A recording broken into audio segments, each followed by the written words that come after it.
ความอาลัยเดือนตุลา9 ปีที่ผ่านไปหัวใจคราวนั้นหนักหนาผ่านเวลาทำใจถึงพระพันปีหลวง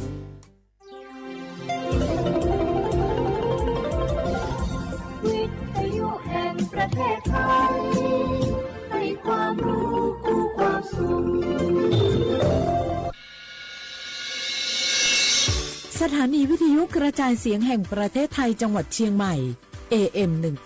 1476 กิโลเฮิรตซ์สถานีวิทยุภาคภาษาชาติพันธุ์แห่งเดียวในประเทศไทย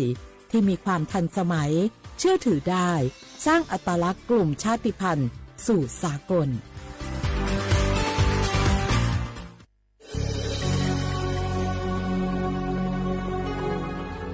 เกิดเป็นคนไทยเติบโตบนผืนแผ่นดินไทยจงภูมิใจในความเป็นไทยชาติไทยเรานั้นนับเป็นชาติที่มีความเป็นมาเก่าแก่ยาวนานเรามีภาษาวัฒนธรรมและมีสิ่งต่างๆที่เป็นเอกลักษณ์ให้เราได้ภาคภูมิใจในความเป็นคนไทยเราควรเห็นคุณค่าและมีความรักชาติหวงแหนแผ่นดินอันเป็นมรดกของบรรพชน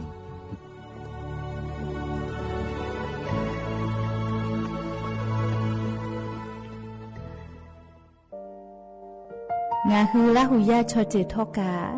ไทมีกเวจอมออเอโลอาสะเลไกเปวิทัปปะตองาฮือมีมาลูจาเวโยงาฮือมีเวอเอโลแลมีจอมอเวอปาโลเกโลมุนอมาโคโลโกอิเปเวโยงาฮือเตกาเลเลกางาฮือมีจอมอเอโลทะหะเวอคโลยอทะคทากะดอนอเชตุโยงาออโตแลละหุชอเจเวอตาละหุคอเป้าเสมานาคาโบเพวิโย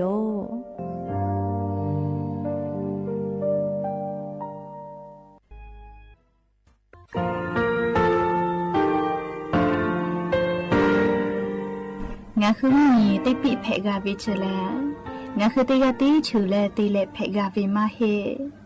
ยาค่างาคือชอยาออตุคโลกาติเชวิออโครคาติผาคาชุโยอาชุโยวิโยกาคาเดติเลอติเกกาโพติลาวิทัปปะตองาคือชอยาอาสะติกาวิโยงาคือออตุคโลออโครคากาติเชวิอือเวอีเวมาโกติยาลิเลทอกาอายีอือเวคาชเวเพวิโยอลักวงาคือออตุคโลออโครคากาติยายามาเตียลาวิโลโกงาคือชอยาทอกาอาสะติมากาวิคาชูงาคือมีติปิเพกาวิเจแลงาคือติมูติสุติเพเลอติยาลิเลอาชุโยเวอบูปุตาเวกันติภาคาเสติเกคาเดกากาติเชวิทัปปะตองาคือมีติปิชกิเพลากาวิโยเชแลงาคือเทโจมโครคางาคือมียาถาตอคปิลาตาเวปุระเวติจุเสนีเสหปามัชหปานิงาติจออกขอทาหัววิทยาลัยวิชาการศึกษาประสานมิตรโกเวออคโลจากเกรธาไทโจมคุโฮกางาคือมียาถาปิยาลาตาวิตอคติพายโย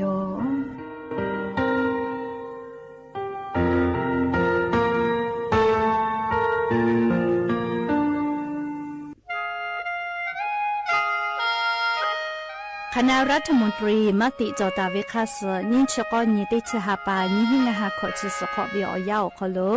มติจอเลจิชิตาเวคาสงาหุมียาบะติเวพ่อปะหาจอเชเวงาคือไทมีกรขอเชอวิชอติพาทาบะติปีแต่ก็แลจิชิตาเวคาสมีเวอเลี้ยวค่ามาตราติชสอคโลกุบตาเวงาคือมีอคโลชอตอชอลุพ่อเวพระราชบัญญัตินิหิงาหันชิญขอคโลกุบตาเวคาสไทมีกรคโลพอลุลาเลเชลามอวิชอติพาและทะเบียนประวัติพาคเดเจจอวิชอติพาไทมีกรคโลลุลาตาวิมีเวอเลี้ยวค่ากฎหมายคาสคเดลุลาเลเชเพตุอโปงาคือมียติพาถาสถานะคนต่างด้าวเข้าเมืองโดยชอบกฎหมายก็เวบะติพาติปีแต่ก็แลจิชิตาวิโยเปต้าแลมาตรา สือทวิอคโลกโกบุตาเวพระราชบัญญัติสัญชาติมีหิงาหาหิขออคโลกโกบุตาเวแลงาคือไทมิกอคโลปอวิชอไม่กะอปออิติภาไทมิกอคโลเชมอและทะเบียประวัติอคโลบะมาโจเฮเวกายาติภาแลสัญชาติไทยติภาลอเพวิเจกุที่อติอคโลลโกสำนักบริหารการทะเบียนกรมการปกครองอติอคโลกาจาจาดาเลกาจาลอยวิเจออกาญุเวตันจาวติภาแลนี่คือทะเบียนประวัติคาสืออเพซานาอคโลอาจุยากาติเวอญอยาอคโลจาลอยเพวิเจนี่ชกอนิติชหปานิหิงาหาขอชกอขออุโสจิแน่ชกาเลงาคือไทมิกอคโลมาติคอรมอนชกอนีติชาปานิหิงาหาขอชสขออคโลจิชิตาเวคาสืองาคือมียาบะติภามาจอเฮเวไม่เลกะบะมาจอกะไทมิกอคโลเซเชเพตุเวบะติภาติปีแต่โกเลจิชิตาเวคาสือติปอกอยูเวลาเลนองลาวิโยแม่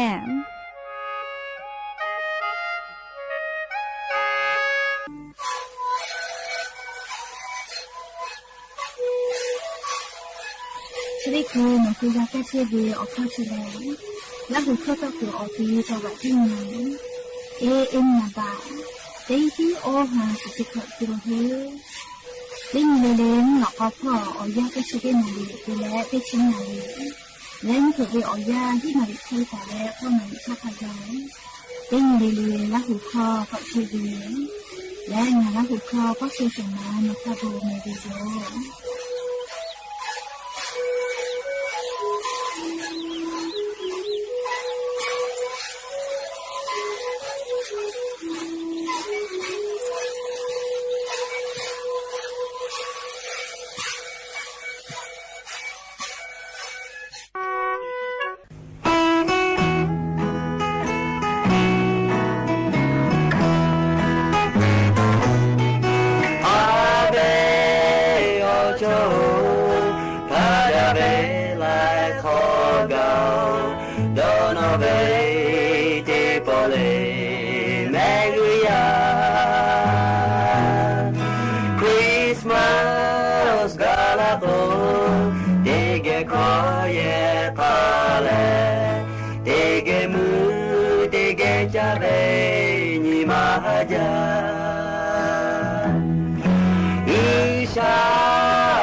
อ อบดัจจาวิโย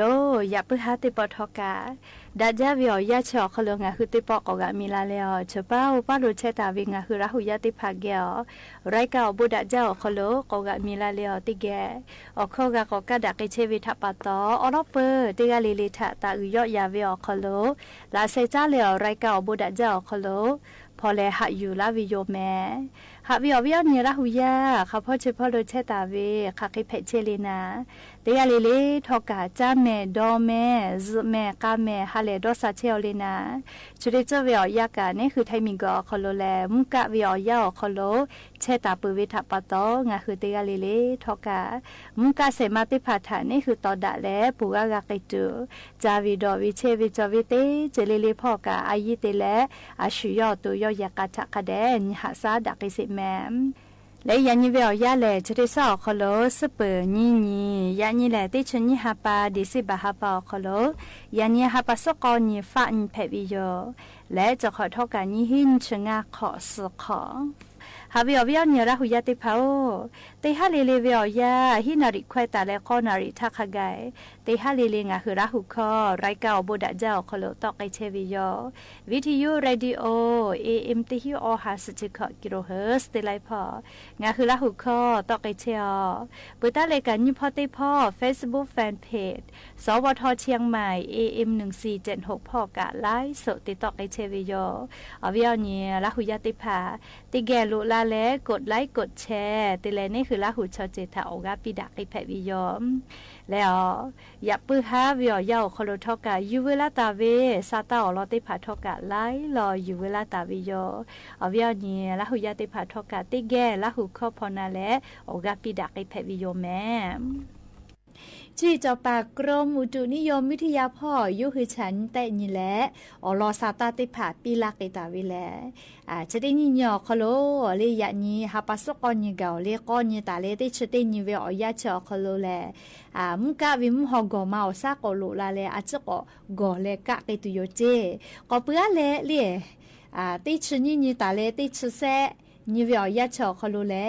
เลยติปอก็เลตะลาวิเจเลตะลาวิอคโลมุยีลุลาวิเจแม่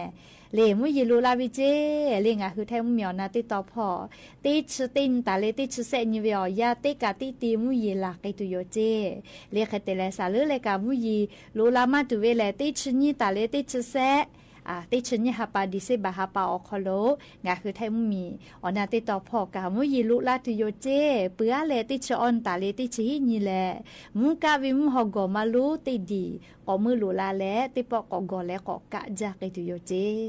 เลชกาจีจะปากกรมอุตุนิยมวิทยาพ่อยุคือฉันแต่นี่แหละปีลาเกตาวิอลอซาตาติพายูเวลาและอวิอเนียลาหุยาติพาทา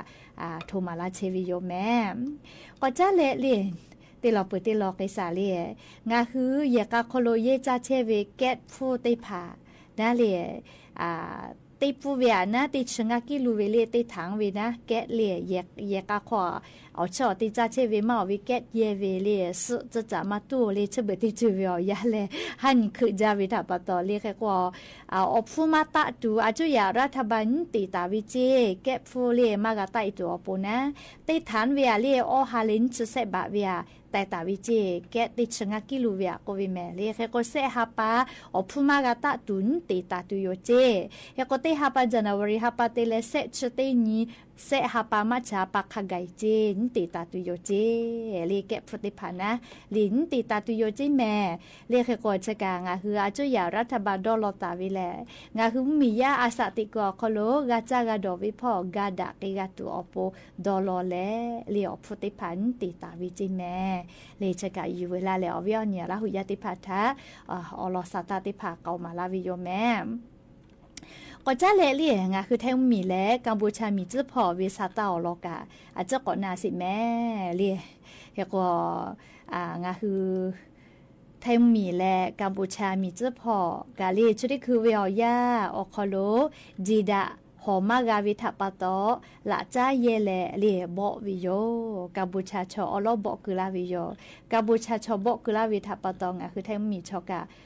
บอก ขอเวน่าเลียงคือมีกังคือกะหาซาเวคนน่าเลียแค่ก็โฆษกกระทรวงกลาโหมพ่อน่าเลียรอสตาปิลาเวนี่เกาเจเลียนี่ยันยกเส้นตีนี่ลุเราเวนะคือแท้มีและกัมพูชามีเจ้าพ่อบ่ดาเชเวแค่ก็คือแท้มีเวตาหากันชกกันนาวิเจติกาโซเวโย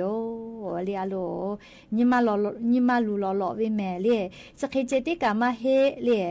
ตาหากองทัพบกสตากอปิลาเวลีกัมพูชาชอแลเล่นัสลูบ่แลงคือไทยมีกือเป้าเวมียาแยกับบ่คือลาวิเจเล่แค่กว่างาคือเลงาหึมมียาเยนี่เยป้ายวิจิแม่กัมพูชาชนะสลูบอกคือลาวิทาปาตอมูตำบลทับเสด็จเล่จังหวัดสระแก้วพ่อเจอบุดาเวลีมีเจ้าพ่อเชตาเวคะติพาอคอลมมียาถาขับปื้อสพอปื้อวิโยเฮกผู้ว่าราชการจังหวัดเล่มียาถาขับปื้อกันยหาซาปีเวกนาเล่มีเจ้าพ่อนะคอกาหิวิทาปาตอเล่ยขอมาเชจาวิโยมียาขับปื้อกับสพอปื้อวิโยอบุดาลียขอบอกคือลากะชอมาเชวิทาปาตอเยเจป้ายวิโยฟุชิมอจิติพาชอเล่รับเปดะเยกวิโยเล่ฟุชิมอจิชอนี่คือมาสลกกอจากาเลียอยากให้ชอยาวิอาสะแลอยู่ขอมากาแม่เลียอยู่ขอมากาแม่เฮกว่าจะได้คือเวียวยาวคโลนิเวตยาท่างาคือไทยมีกือแล้วกัมพูชามีเจ้าพอคาเปยสจังหวัดจิแม่เลียมียาติพามีเจ้าดอดาเวคาเปยกาพอตอลาเวเลียเฮกงาคืออาจุยารัฐบากะเชกอติติพากูปีแลเลียมียาติพาทาคเดญหาซาปีเชวิโยจิแม่เฮกนิเวตยาท่าเลียงาคือไทยมีกือและกัมพูชามีเจ้าพอกา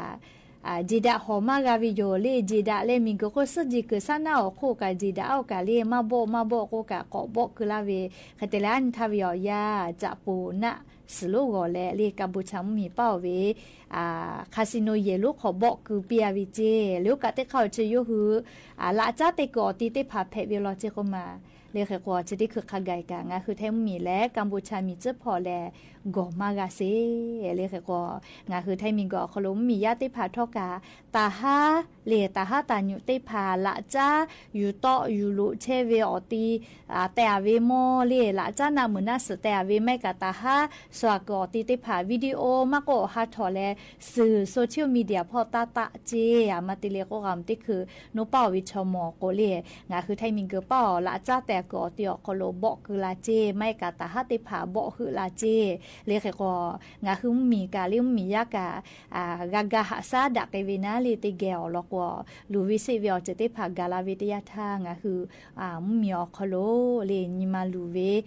อเจติพาเพวิโยเลชดาปตองคือไทยมีกอคโลกาจะได้คือเลตาฮาติพากางาคือมียาสติปิลาเชเวนาเลนูครีเอเตอร์คอนเทนต์เตเวมาติกาลิเชเวมีต้องมีสุสาเวียจ้าดาวิทาปตอเลภัยความมั่งคงโกเวนะเลียชดาปตอหามาโกวิดีโอติปาตาฮากาติเชเวตาฮาสวากอติติพาคโรตาถอตะโกวิแม่เลชกาอยู่เวลาเลอเวียเนี่ยละหุยาติพาทาเลอลอสาตาติพาทูลาวิโยแค่คนจะได้คือเวียยางาคือไทยมิงกเป้ากากาทิกูเฮเชเวเลนะเชยกันกากาหุเบาลิมิเจพอดอดาตาวิทาปตอนาวิชอทะคาปุยสตอลาเปเจเลขกอฝาเชวิจับปูยากือมั่วจังหวัดบุรีรัมย์พ่อบอกคือลาเวียฝาเชวิจิแม่ยากงาหึมมีกางาหึมมีกาหาซาเวเลชุน้ำหนาตอยงาหึมมีทามากาฟอเมตัวโปเลขกชกางาคือแทมีและกัมพูชามีเจ้าพ่อปาฮัจดาเชวิชได้คือเวียยักขกายกาเลมาโกกาหิแม่แต่ก็แลเลงาคือเวียเนี่ยละหุยาติภาทอกาเลโมพ่อเชตาวิมมียาติภาฐานะเลโอกาปีแลเลจาตุดอตุมอติภาลุเวลโกกาฮากากาตาปีเลหรือเลกาจะได้คือธนาคารเลือดก็เวนะเลธนาคารตากอตีนะเลจะได้คือเวียยาเลหน่วยงานกาชาติพ่อกางาคือมียาสติภาฮากากาตาละเจเลออกาวซาดะเลออานามาจอวิชอติภาลอกวเลตาฮาติภาฐานะ เลียตาหาติผาทาหน้ามือหน้าสือฮือลาโกหน้าสือกะพิตอลโกสือติผามาหล่อเลียโอเคมากะกิตัวปูนะสือติผากาลิขเดกูเฮกาวิจิเลียกกอเวียเนี่ยละหุยติผาเอาเกาซาดะและเลียอันนามาจอวิชอติผาลโกสือติผาฮากากาตาปีเลียชอยาอาสะจาปีวิเลอบูกาจาวิแม่เลียผู้ชติผาตาวิอาเกชอยาวิอาสะอยู่จาปีวิเชลเลียอบูกาจาแม่เลียกกงะคือละหุยติกาเลกายาเสทางะโกไกปุเวคาชิวเลียเอาเกาซาดะเลมานามากอวิชอติผาลโกนะเลียอันนามาจอวิติผาลโกสกะกากาตาปิแม่แต่ก็แลเอาเวียนี่ละหุยติผาทาเลียอลอสาตาติผากะกาลาวิโยแม่ก็จะเลลี่ยันยูเวียยาวคโลแรงคือไทมิงก็คโลมาที่มาโจเวทะต่อดาวิอนเพวิเจเลฮับปัสกอนี่ติชนี่ฮับปาดิสิบาฮับปาคโลวันต่อต้านคอร์รัปชันสากลเพวิเจเลมาที่มาโจเวียเจติพัทะต่อดาวิอนเพวิเจแม่เลเฮกงาคือเมียวคโลนะเลมาติโจเวมาที่มาโจเวอเจติพัทะกาต่อดาโจเวแหล่เล่มีสุสาตุเตเวเล่งาคือมีจอมอทะยะเวเล่คเตแลมีเวภูหิจาเวเล่ชะได้พางาคือกาต่อดักกิจเวเล่คือก็งาคืออเวียเนี่ยลาหุยติพัทกะเล่ที่เวจเวอคโลจาจากะจาติจาเวลโกเล่จากะจาเมเลซกะซเมวิเจยาคามาที่มาจเวอคโลกาตาเวพุชิมอจิเลคามากะกะเล่จาเคกะมาซเวอโคกะจากะจามาเมเลซกะซมาเมเจอลโกกะคีกะฟาเชเวนะเลชอยะชอดอหาดอคีเวจอละโกเลฮาเลดอซาวินิมาคโลบีโลมากะเมตะโกเลเลอเวียเนี่ยละหุยติพัทะอลอสาตาติภาเกามาลาวิโยเฮกอดาวิซาตากะกอนาสาเลชดิคืองาคือกังกะจาเชเวเลงาคือมียากังกะจาปะยามีมาติภายาปอเวียคโลเลเตหานิชนีกาโลเจเพวิเจคเตเลหาปาพุกะคาเบียกาปิวิจิแมเชเลลิงาคือกังกะจาปะกาคือกาจอวิโอเจเจติภาจิแมเฮกอพ่อมอติภาโลโกกะเลอมีมายาปอโลโกติชงานีกาโลเจตุเวอะคอจอวิเจเฮกอหาปาพุกะคาบิกาปิวิจิแมลิเชเลงาคือกังกะจาวิพ่อเลกฎหมายแรงงานก็วินางาคือกังกะจาเชวิชอติภาทาปีลาตาเวอุปืลาตาเวหะซาลาตาเวอเลียวค่ะกฎหมายอคโลบุเทเลกูปาเลเลฮาปาสุสุนีติชนีฮาปาดิสิบาฮาปาชอคโลตาเยเกวิโยเลเขกงาคือยามีมาติภายาปอเวลโกติหันชนีงาคือเลกาโลเจเพวิฮาปาฟุคาเบียกาเพวิโยเลเขเตเลอพอกะติชงานีโลเจเพวิจิแมเลจกาอยู่เวลาเลงาคืออเวียเนี่ยละหุยติพัทะอลอสาตาติภากาลาวิโยแมและลีดาวิสาตาติโลกะกอนาสิแมลีกรมบัญชีกลางพ่อกะงาคือมียามาลีอานาเพตาเวลีชบุชอมาลีอานาทัปตอลิชอยากะกาสไกปวิมาจาวิโยเฮกอมาลีอานาลีเพวิชอติพาอชพุคโลมาลีอานาเพเลอลีคิโมกาติเชเวเลอฟุปืจาอยากะสุจาวิโยแมเลชราปตอเลงาคือมีอคโลมีจอมคุอคาโกกาติกาเวเลยามีเลทัปตอโยนะชื่อฉันแต่นี่เลติโตเราเวเลมาเลอานาเพวิทยาทานะชื่อสติพาดอเลหาซาเวนะเลคิโมมาติกานะชื่อสดอเลหาซาเวนะชื่อจะได้พาปุลาเวมียาวูดอเวลโกฟุกขะจาเจแมเลชราปตอกรมบัญชีกลางพ่อกาเลจะได้คือแล10 บาททอคโลเลอชื่อพุคโลมาเลอานาเพวิทาเลนะชื่อดอเลหาซาเวจะได้พาปีวิเจผู้มาปืเวนะเลงาคือน่าชื่อจะได้พาอยู่ดอวิทยาทาก็ฮาปาตาเลติขอวิอยาเคมีบาบะมาติกาเลนะชื่อดอวิทาปตอมาเลอานาอปุมาทันติกาวิเจเลชกาดาวิสาตายอมาเลก็วิอาชุกามาเพกาเลอชื่อพุคโลมาเลอานาเพวิกาจะชื่อเบติเวอยาคโลมหอซาตาเลลีเชวิจอเวอาสติคาไลจุทัปตอชพุคโลกามาลีอานาเพมาวิโยเลชราปตอเลอเจจะได้พาทอกามีกโคลาหุยาปอดาเลขอจาปอยลูชกาเล กาลาตุเวงคือขอจาวีนะเลเตหาปาจานาวริหาปาทาจาวิโยเฮกอเนียวฮักกะโตเราเตชสุนตาเลเตชกอนีเตหาปาจานาวริหาปาวิอยาชอคโลมิงกะโคลาหุยาปอดาเลขอจาปอยลุเสปอเตปอเลอันนี้ขอเตกือนัวจี้ให้พ่อศูนย์ราชการเลศูนย์ประชุมแสดงสินค้านานาชาติเลเทศบาลนครเชียงรายก็วิอติอคโลเตตุโยเจอันนี้เราก็เตชสุนตาเลเตชกอนีเตหาปาจานาวริหาปาวิอยาชอคโลจิแม่เฮกอวิอเนียลาหุยาเตผาลาหุยาเพเวลาหุอสโปตาเวลาหุยาเตกาลิเลกาลาหุชอเจเวอาปูเวกาเวลาแลเลมิงกะโคลาหุยาปอดาวิขอจาไปลุเซนิเซฮาอติอคโลเตกาลิเลกาชอลิวาลิเกลาหุเวชอลิวาลิทาเลติเกกากาหาซาละแม่จะขอแลเลกาคิปไวเตเวชอลิวาลิหาซาเวเจติกามาเฮจีมายีดอกคาปิดาเวเลงาหุมมีเวอเลียวค่ากฎหมายพรบชาติพันธุ์ก็เวเลอลอติดอแพวิโยเลงาหุมมีเวอเลียวค่ากฎหมายอคโลกาคือเวเลขกงาคือไทมิงกอคโลเชตาวิชอจือเตชอจือเลกามีเวอเลียวค่ากฎหมายดอคโลงาคือทานิหาซาลาตาเวจอวิโยแม่เลพรบชาติพันธุ์ก็เวนะจะกะเกาเลงาคือรออยู่เวดอลอเวมอเจ้าวิโยเลจะได้ปอเลเกาวิโยชราปะตองาคือพรบชาติพันธุ์จอคโลงาคือขอยาโลยาชอเจทาหาซาลาตาวิงาคือกาตาวิอามาจอเวเลจะได้เผาลอกะมาลาดิโยเจเลและอย่าเพื่อให้ติปอชดากะดาตุเวอลอซาตาติพาจะให้ไม่จะได้โยแม่โลลาเลอคือเปิดตาเลอเลมือทักขกายติแกเชอเลออกาปิลาเชเวเตกาลิลิกาอบูจาแม่เตกาลิลิซเมกาแม่ฮาเลดอซาปีอบูจายันติติลาหูยากูอมูยาขอทางตาปาทึกตาปาเสเคลิเอติมูอาลิเตเสติเลติมาทิมามูอาเจโยบุลาเลจีวาปูโนฟูเลจีเนยันลาอยู่กะเพกะโนเลป่วยเจลามือจิตุบันบาโอแม่อาจี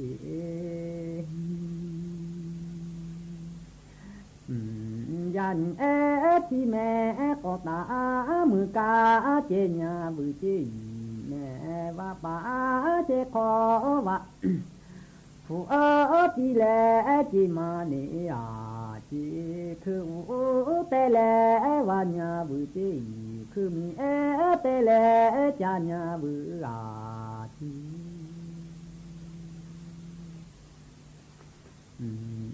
ยันฮาลิออนกาลาแม่จีมาจีโกกาลาแลจียันยันยันติปาโกฟู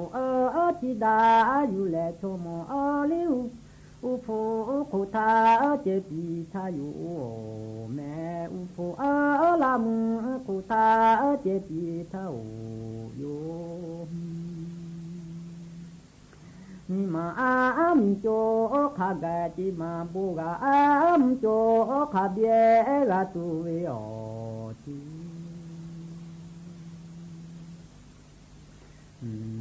แน่นยันที่มาถอยจียันปุยาที่มาโกดาเจโบโลอยู่แม่อาจีมามิจิปุเคลีเอจียันปุตาวิกาจิมายันอยู่แลแต่แลขอจาลิหาจาทาอยู่แม่อาจียันที่มาคูถอยแม่ไทยมีมีเกอติเปคูตากาปิติลาโกขอคือจีเฮเทโอวิแม่อาทียัน โดสากาสาเวมาจูเจลกายันปุกากาสาโอโบโกกาลาโอเลฮับปูนาจีเจคีลีเนมเจมีกอบือลาวเลจิมปูโคทาจิโคสุญญาบุจี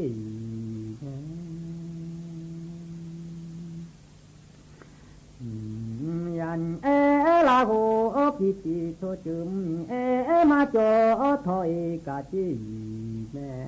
อนหาซุเบลาโอเนปานาจีปุเพลีจีเลโมเลขากะจวา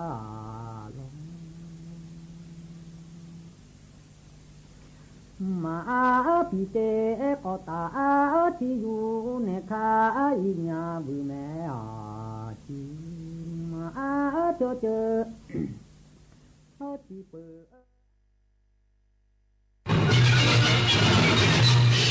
สถานีวิทยุกระจายเสียงแห่งประเทศไทยและเครือข่ายทั่วประเทศเสนอข่าวต้นชั่วโมงรู้เร็วรู้จริงเกาะติดทุกสถานการณ์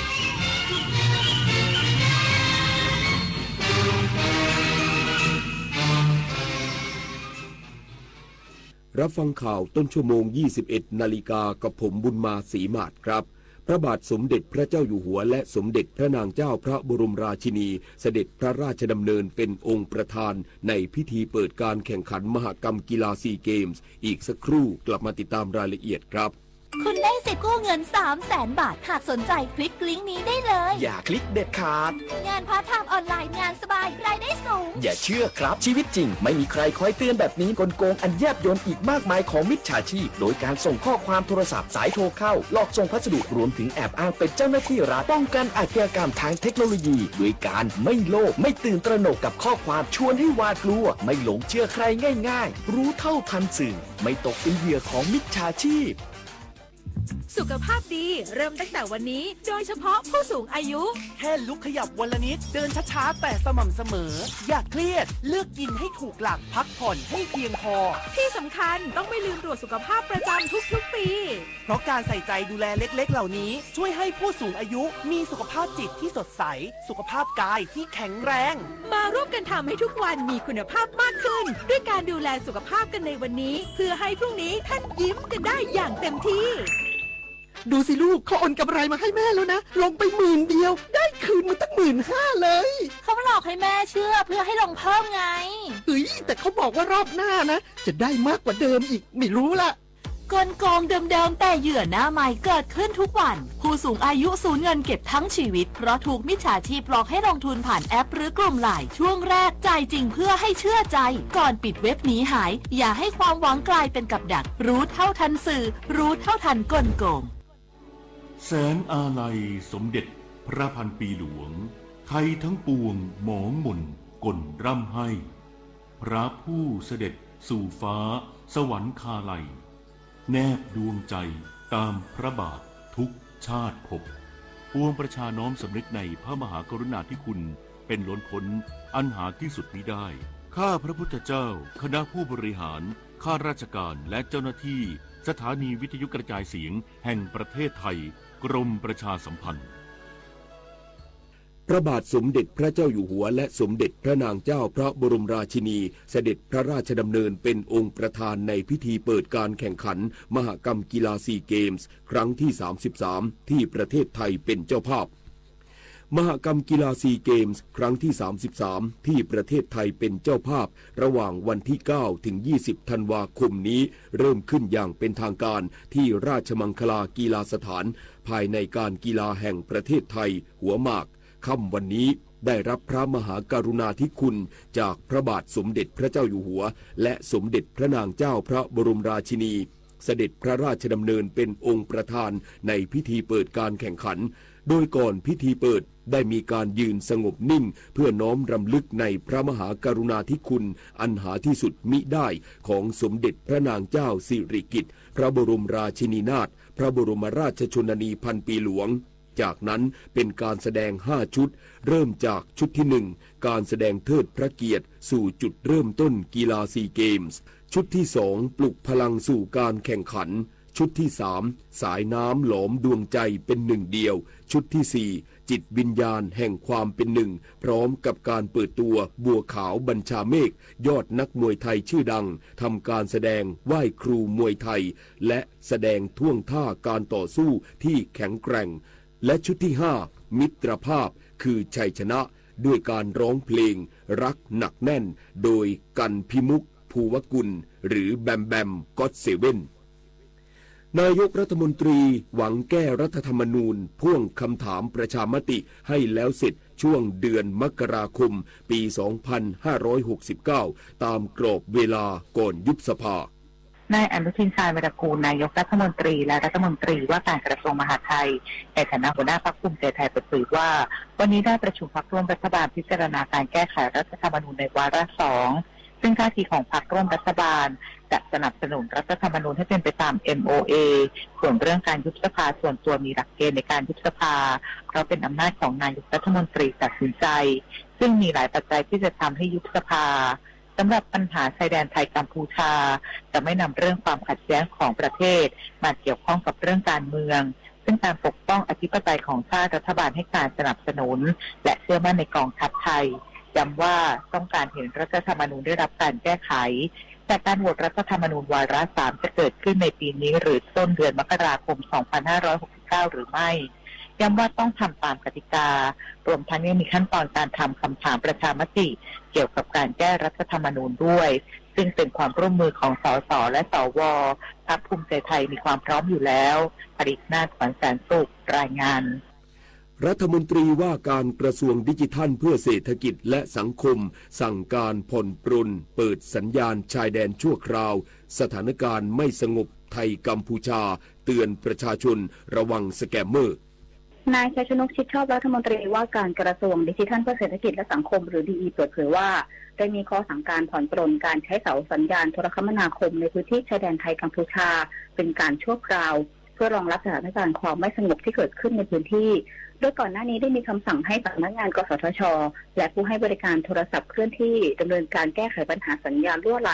ไปยังประเทศเพื่อนบ้านรวมถึงการติดเสาสัญญาณที่ตรวจพบปัญหาเพื่อป้องกันการถูกนำไปใช้โดยแก๊งสแกมเมอร์หลอกลวงประชาชนสำหรับการผ่อนปรนดังกล่าวเป็นมาตรการเฉพาะหน้าและจะยกเลิกทันทีเมื่อสถานการณ์ชายแดนคลี่คลายกลับสู่ภาวะปกติทางนี้กระทรวงดีขอเตือนประชาชนให้เพิ่มความระมัดระวังเนื่องจากช่วงที่มีการเปิดใช้เสาสัญญาณชั่วคราวอาจเป็นช่องทางให้สแกมเมอร์หรือมิจฉาชีพฉวยโอกาสเข้ามาหลอกลวงในรูปแบบต่างๆจึงขอให้ประชาชนตรวจสอบความน่าเชื่อถือของทุกการติดต่ออย่างรอบคอบนันทพัฒน์แสนตุ้มรายงานจบข่าวบุญมาศรีมาศอ่านรับฟังข่าวครั้งต่อไปเวลา 22:00 น.ติดตามข่าวที่นำเสนอไปแล้วได้ที่ www.thainews.prd.go.th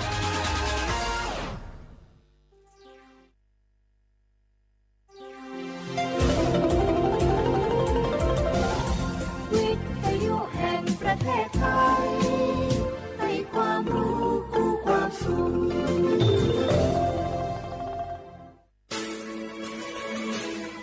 สถานีวิทยุกระจายเสียงแห่งประเทศไทยจังหวัดเชียงใหม่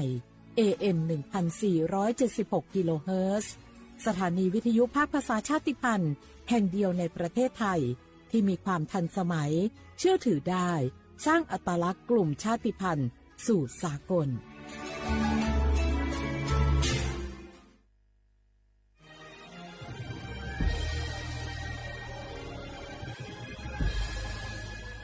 เกิดเป็นคนไทยเติบโตบนผืนแผ่นดินไทยจงภูมิใจในความเป็นไทยชาติไทยเรานั้นนับเป็นชาติที่มีความเป็นมาเก่าแก่ยาวนานเรามีภาษาวัฒนธรรมและมีสิ่งต่างๆที่เป็นเอกลักษณ์ให้เราได้ภาคภูมิใจในความเป็นคนไทยเราควรเห็นคุณค่าและมีความรักชาติหวงแหนแผ่นดินอันเป็นมรดกของบรรพชนร่วมภาคภูมิใจในความเป็นไทย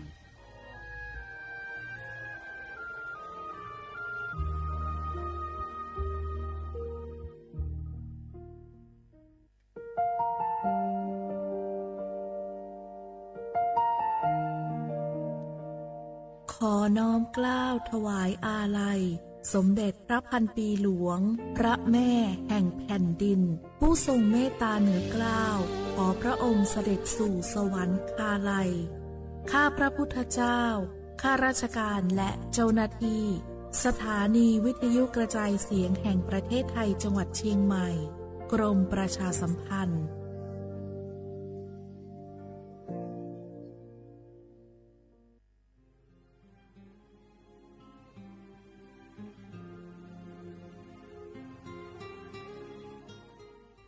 This is a moment of profound grief for the Kingdom of Thailand.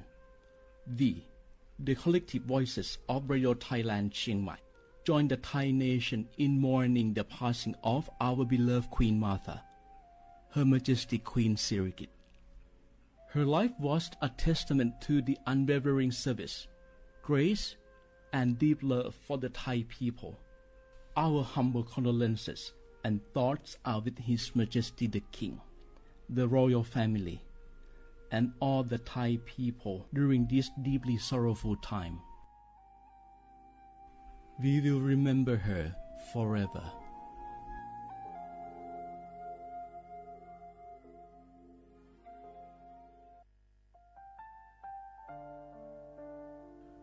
อาเดือไทยมิขอสงผาอามาสมเด็จพระนางเจ้าสิริกิติ์พระบรมราชินีนาถพระบรมราชชนนีพันปีหลวงควยตาโอดาเลียกาชายันดาชอเนมาอายออามามิขอเปียวเนไทยมิขอกะดูอาคาชอเจอกะดูเงเกเนลาหมายแอจิเชนีถามิเนนือมาละเควมาเงเลเชญาเธอมิเนอาดืมาโยอานาลูอายอนเนเกเนโยเยบอเนมาอีนอายอมโดอาดืเนโรเอียเนควยตาโอดาเลมิเนนือมาเนสาวเนวอจอจอยเรญาอาดืมาโยอานาลูอายองนือมาละเควย่อจอนาลูเนเกเนโยเยบอชอเนมางามาอาเขาชอเจโยกานาลู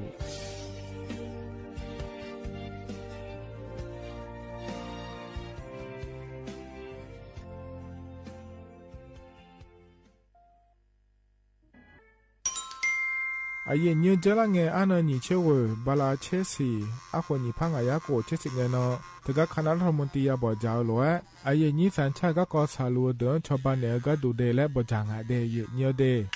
เธอก็ย้อมมาตรา17แห่งพระราชบัญญัติคนเข้าเมืองพ.ศ. 2522และขั้วเธอก็เธอแน่อาเยนี้เธอก็ถ่ายมิของหลักควยพ่ออ้อเหลียวว่าเมียนี่จอลาเดอเขาแน่รอทะเบียนประวัติและขั้วเธอย้อนฉาเจียเดินนะขอเนียเยเนียวเธอก็ย่อหาก็ดูการขอสถานะคนต่างด้าวเข้าเมืองโดยชอบด้วยกฎหมายและขั้วเธอเดินยาเมเจเดเยเนียวเดข้อแน่เยเนียวมาตรา7ทวิแห่งพระราชบัญญัติสัญชาติพ.ศ. 2508อาเยนี้เฮก็ถ่ายมิของหลักควยเดแล้วแน่อาดามงนะอามาเธอก็ทะเบียนประวัติบุคคลไม่มีสถานะทางทะเบียนและอ้อเธอเยนี้สัญชาติสัญญาเมเจเดเยเนียวเดใช่ก็ดูนะขอในกู้เทเมืองหลักควยย่อนะเธอก็สำนักบริหารการทะเบียนกรมการปกครองและคุกาสัญญาเมเดยมเมยอหลักควยนะเยเนียวเธอก็ในอำเภอโยฮันเนโจดัวรอราชการอายามหลักควยอานานีเชวบาลาโกซีอาคนนีพังอายาโกเชวขวงเกนีเดเยเนียว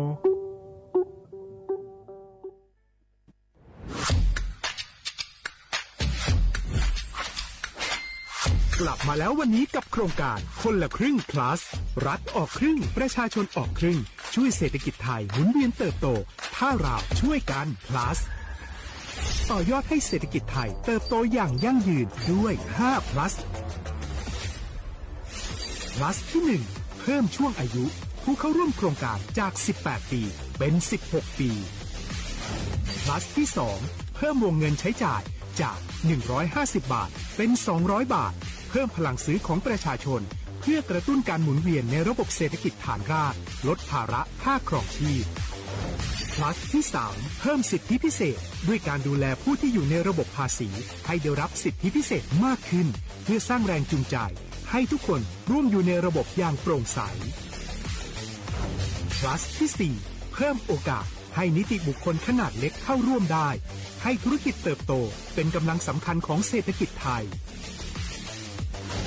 plus ที่ 5 เพิ่มทักษะใหม่เพื่อพัฒนาให้ร้านค้านำความรู้ใหม่ๆมาช่วยเพิ่มยอดขายลดต้นทุนเรียนรู้เติบโตและปรับตัวไปกับเทคโนโลยีใหม่เพื่อสร้างเศรษฐกิจที่แข็งแกร่ง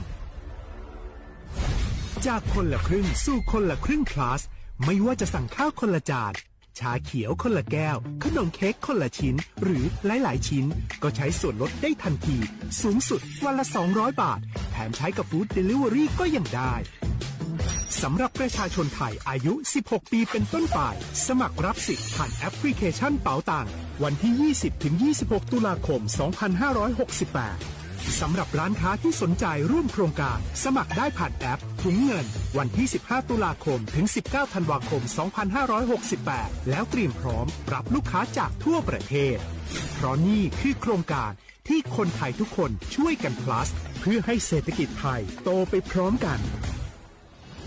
โครงการคนละครึ่ง plus ดำเนินการภายใต้เป้าหมายที่ชัดเจนของรัฐบาลในความต้องการกระตุ้นเศรษฐกิจลดภาระค่าครองชีพให้ประชาชนและยกระดับศักยภาพผู้ประกอบการไทยให้พร้อมในยุคดิจิทัลโดยยังคงยึดหลักความโปร่งใสตรวจสอบได้และป้องกันการใช้สิทธิที่ผิดวัตถุประสงค์คนละครึ่ง plus เพิ่มพลังเศรษฐกิจไทยพร้อมโตไปด้วยกัน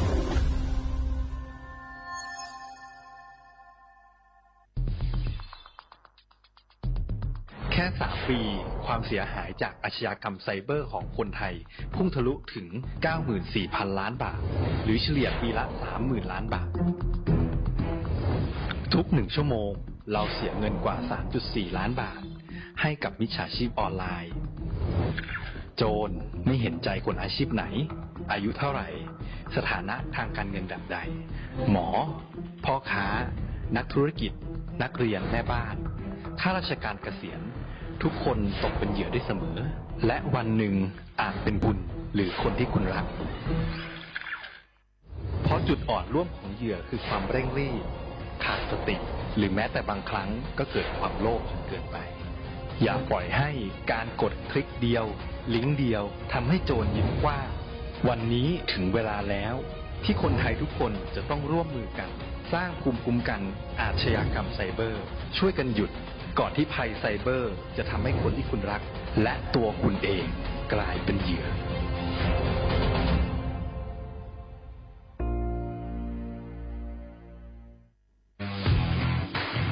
รัฐบาลไทยประกาศสงครามสแกมเมอร์รัฐบาลจึงได้ประกาศสงครามกับสแกมเมอร์ในฐานะที่สแกมเมอร์เป็นวาระแห่งชาติและในวันนี้ผมก็ได้ใช้โอกาสนี้มารายงานความคืบหน้าและเน้นย้ำถึงสิ่งที่เราต้องร่วมกันทำต่อไปรัฐบาลได้จัดตั้งคณะกรรมการอำนวยการป้องกันและปราบปรามอาชญากรรมทางเทคโนโลยีขึ้นมาโดยมีผมเป็นประธานด้วยตนเองเพื่อให้ทุกหน่วยงานทำงานไปในทิศทางเดียวกันเราได้มีการลงนามบันทึกความเข้าใจระหว่าง15หน่วยงานหลักทั้งภาครัฐและภาคเอกชนตลอดจนสถาบันการเงินเพื่ออุดช่องโหว่ทางการเงิน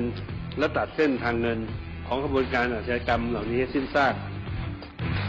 รวมพลังคนไทยต้านภัยสแกมเมอร์นายอนุทินชาญวีรกูลนายกรัฐมนตรี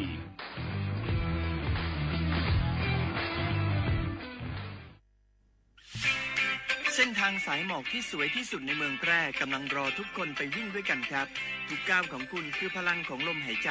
ชวนเพื่อนชวนครอบครัวมาวิ่งฝ่าสายหมอกเพื่อโรงพยาบาลแพร่ในวันอาทิตย์ที่ 7 ธันวาคม 2568 บริเวณลานกิจกรรมหลังวัดพระธาตุเจ้าแห่มาร่วมกันส่งต่อพลังแห่งความดีเพราะทุกก้าวของคุณช่วยต่อชีวิตให้กับผู้ป่วยในโรงพยาบาลแพร่สมัครได้เลยวันนี้แล้วไปวิ่งด้วยกันในวันอาทิตย์ที่ 7 ธันวาคม 2568 พบกันบริเวณลานกิจกรรมหลังวัดพระธาตุเจ้าแห่นะครับ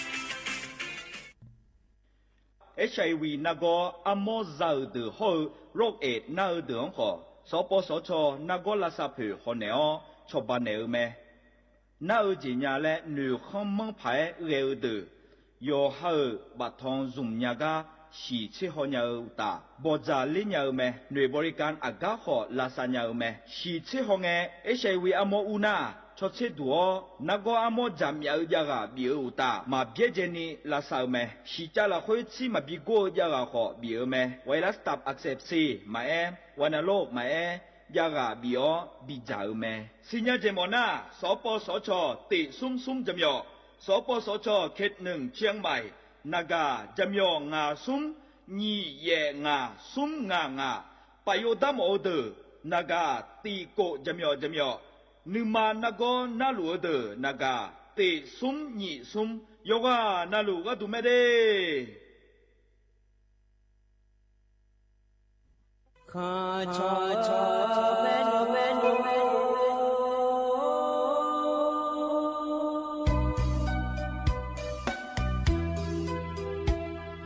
ra nhị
cho cha ta nghe cho ba cho cha họ nè từ mà ghi nhà na à cả cho cha biểu ý à cho mơ man cho để họ à cho loe mơ họ để đã có mà si nhà để na ha ekina masinya thajode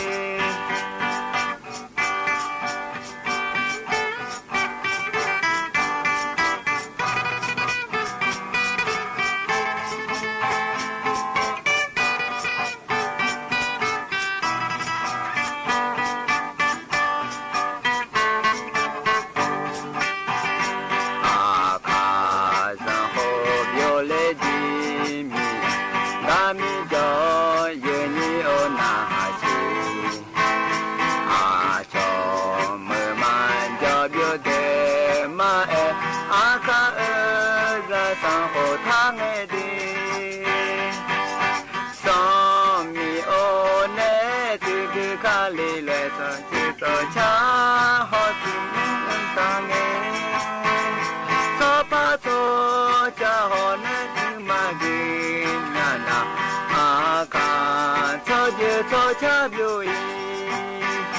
à cho mơ man cho biểu để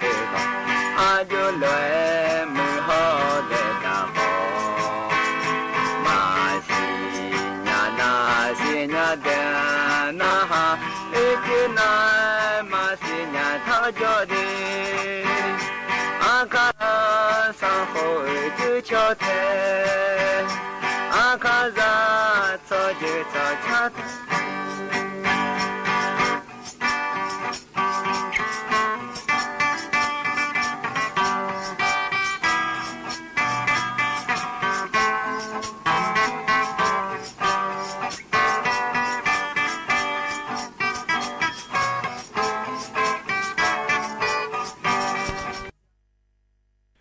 อุจิพออุดธรรมะ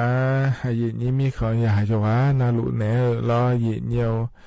นิมจิกลอจะมีนาลุทอนเจอลอไอยินิจวานาลุเนพยาทอนเจเมียเดยเนียเดอุจิอปากะตุหกาเมียวมดุลอเลยยินีสวทเจหมายเนยินิจวานาลุเนยทอนเจอขณะขอเนียนาลีอายามนาเวหลานตาปาดาลีเชหลังกนิเมเดยเนียเดมีแนยุมจิกลอยิเนียวงานแหนอายุเชื่อมือแหนที่คอรู้ว่าจดามายิเนียลอยิเนียวมีอาการนะคนในอินนะอยู่หากายยำดาวเนี่ยลอยเนียยุ่มหากายยำนั่นนะอายำนักคุยฉลาดเนี่ยสุดท้ายแล้วอันนั้นอายำนักคุยน่าหายโจดูลอเลยยินี้ที่คอรู้ว่าจดามาเดยิเนียวเดเธอเนี่ยยิเนียวจดาหลุดชันเทเนี่ยน่าหาลาวหรือว่าล้อเฟซบุ๊กปาแม่มาข้อปาเนี่ยแม่ชันเทเนี่ยน่าหายแม่ยิเนียหากายมีองค์ดูนะคนในรัฐบาลเกี่ยวกับมีมีในรัฐบาลปาก็ยิเนียจะกะกะดานเนี่ยบิสิบิกามาเดยิเนียวรัฐบาลปากาแล้วก็ไงเราเนี่ยยุ่งหากายามละคุยนะแต่ก็โครงการคนละครึ่งและขั้วเธอรอบีอยู่เมื่อยาสิเดยิเนียเดบลาสิจิเรงเงินก็เนี่ยบิจุแม่เย่เนี่ยเราคนละครึ่ง plus และคู่เธอร้อยเย่เนียวเธอมีแน่เย่นี้อินก็คนเนี่ยเจล่าเดินนะเราเลยเย่นี้มีอยู่เยอะแยะไม่ได้รัฐบาลป่าที่น่าก็ดูนี่ยาบามาเจอินี่เราเลยเย่นี้บลาสิจิเรงเงินก็ดีเดเย่เนียวที่อันน่าเจหัวเนี่ยแต่ก็คุยจริงๆยามเราคุยอยู่มาเลยแล้วลำธารแต่คนนี้จอด้วยคนเนี่ยอันนั้นสมเชติบาลาชินีเสียนี่ยาบาตาทบิเจลาเดยนี่ให้มีมาเชเจลานะขอเนี่ยที่นอนนี่ยาบาเมื่อเรามาอยู่ยามิเนล้อเยนี่เธอมิเนมาพาอยู่ยันนี่ปีไงก็เจลาเดินน้าล้อเลยเยนี่เดที่เขาล้อจดามาเยนี่ก็ยังมีก็เลยมถ่ายจำแม่เยนี่ล้ออาคารโนอายามหากันยาวล้อเยนี่จะกะกะได้นะเนี่ยบิสิบิกามาเยนี่น่าคันนึกสอก็ดูเยนี่อันนั้นเชบาลาชินีสีนะโยหืออันนั้นที่นั่นแล้วฉลางเยนี่ล้อวันรัฐธรรมนูญและขั้วอันนาเดียเนี่ยเดียจังอาเดือถ่ายมีขวัญละขั้วคือเดืออีนุ่มยุงเลยงานเนี่ยนี่รัฐธรรมนูญและขั้วเธอหนาล้อก็หัวโยงานแล้วขั้นที่สอไปนี่นะถอนเจออายามละขั้วจะกะดันมาเดียเขาเนี่ยขั้นที่สอนะอายาจะทำในปิญาเลยเนี่ยก่อนนะอันนั้นชาลาหลวยเดียเนี่ยเดียแล้วก่อนในหัวเราจันเทเลนะหันยาแม่เนี่ยที่เขาเราจะได้มาเยี่ยเนี่ยเหกันเนี่ยนะเยี่ยเนี่ยอันนั้นจะแม่จะกะดันเนี่ยมาเดียเยี่ยเนี่ยเดียไอ้นิ่มจีเหกันเยี่ยเนี่ยเนี่ยถอนเจอแล้วเยี่ยเนี่ยเดียอาขาอันนั้นนะเยี่ยเนี่ยอินนะขอเนี่ยเธอเนี่ยโหที่นั่นฉลางะเดียเยี่ยเนี่ยเดียบลาสีนะขอเนี่ยเช่นอีสีอาโหนะแซ่ที่โหงะเดียเยี่ยเนี่ยไทยอันนั้นอินวันอังคารอันนั้นเวบลาสีนะธันวาคมอาโหนะขอในนิพังอายาโกเชเย่งาเดเย่เนเดนะขอตัวเย่นี่นะถอนเจอนิ่มจีอายาเมื่อเราคือเย่เนียวแต่ก็งานเนี่ยก็ลำทางมันจะการได้มีนะล้ออุปเดอาคารเนี่ยอายาล้อชาต่อชาบินหาดามาเดเย่เนเดอุจิมาอยู่คาเลญาแล้วล้อเย่เนอดอเตนุคือมีเนและชาต่อช่างอเดที่เขาร้อยนะฮะเบียดามาเย่เนียว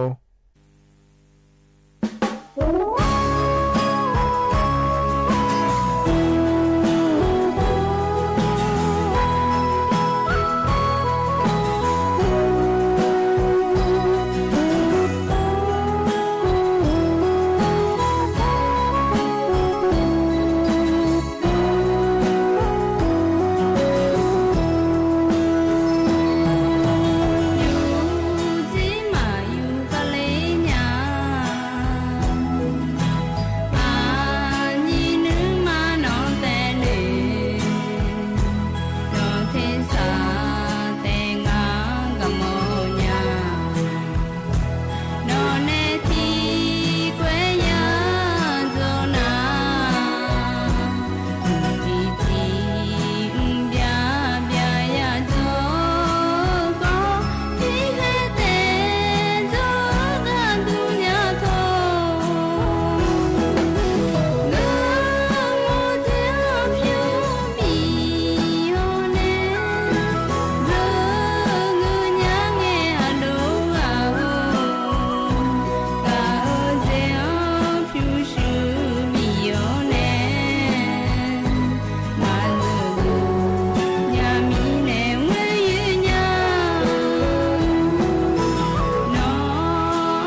เธอนะขอนี่ต่อชากาเย็นนี้นะถอนเจออายามเพลละคุย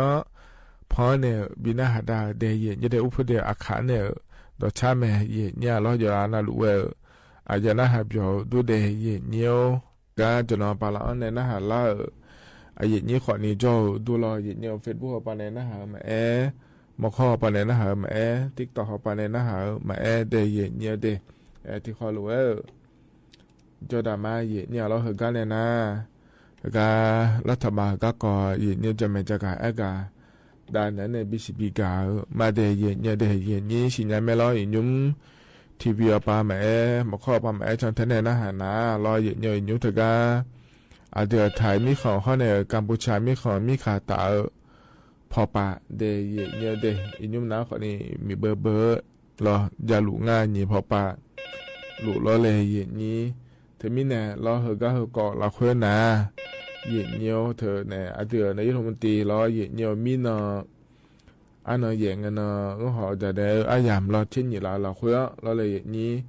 อาเดือนในยุทธมนตรีรอในอนุทินชาญวีรกูลพอปะน้าขอเนี่ยรอเย็นเนียวผู้ว่าราชการจังหวัดสี่เมืองแต่การมีขาตาปาเนี่ยรออย่าบอกจังอะเดชอบวิดีโอแล้วคู่ปาเนี่ยงั้นเถอะเนี่ยวิดีโอคอนเฟอเรนซ์แล้วคู่อะเถอะอายุมาโดนนะรอเย็นเนียวแต่การรัฐบาลมีหอกมัวดัวล้อตึกไทยคู่ฟ้าทำเนียบรัฐบาลได้คู่กาจอเนี่ยล้ออาจจะการผู้ว่าราชการจังหวัดนั้นเขาในอยู่ห้าเมืองอย่าค่อยอยู่ห้าจองานเนี่ยเขาในวิดีโอแล้วคู่ปันเนี่ยบอกจ่าง่ายเย็นเนี่ยล้อน่าบอกจ่าก็ดูนะเขาเนี่ยเดือนเนี่ยทุกทีเอาปลาแกล้อเย็นเนี่ยแต่การผู้ว่าราชการพอปังอยากจะการอาการเนี่ยนะล้อเย็นเนี่ยแต่การเย็นนี้ถ่ายช่อหาแต่ก็จะพอจอเดือดอยู่กันนะหลวงอย่ามือพารอฮอลูดานเดแล้วรอยาเนี่ยง่าเทียเนี่ยล้อยากหามาจ่าดอเจมาโลเจล้อยาเจนาลุเลมตอนทาจีเดเนี่ยก็ก่อเกิดเจโดล่าขอนี้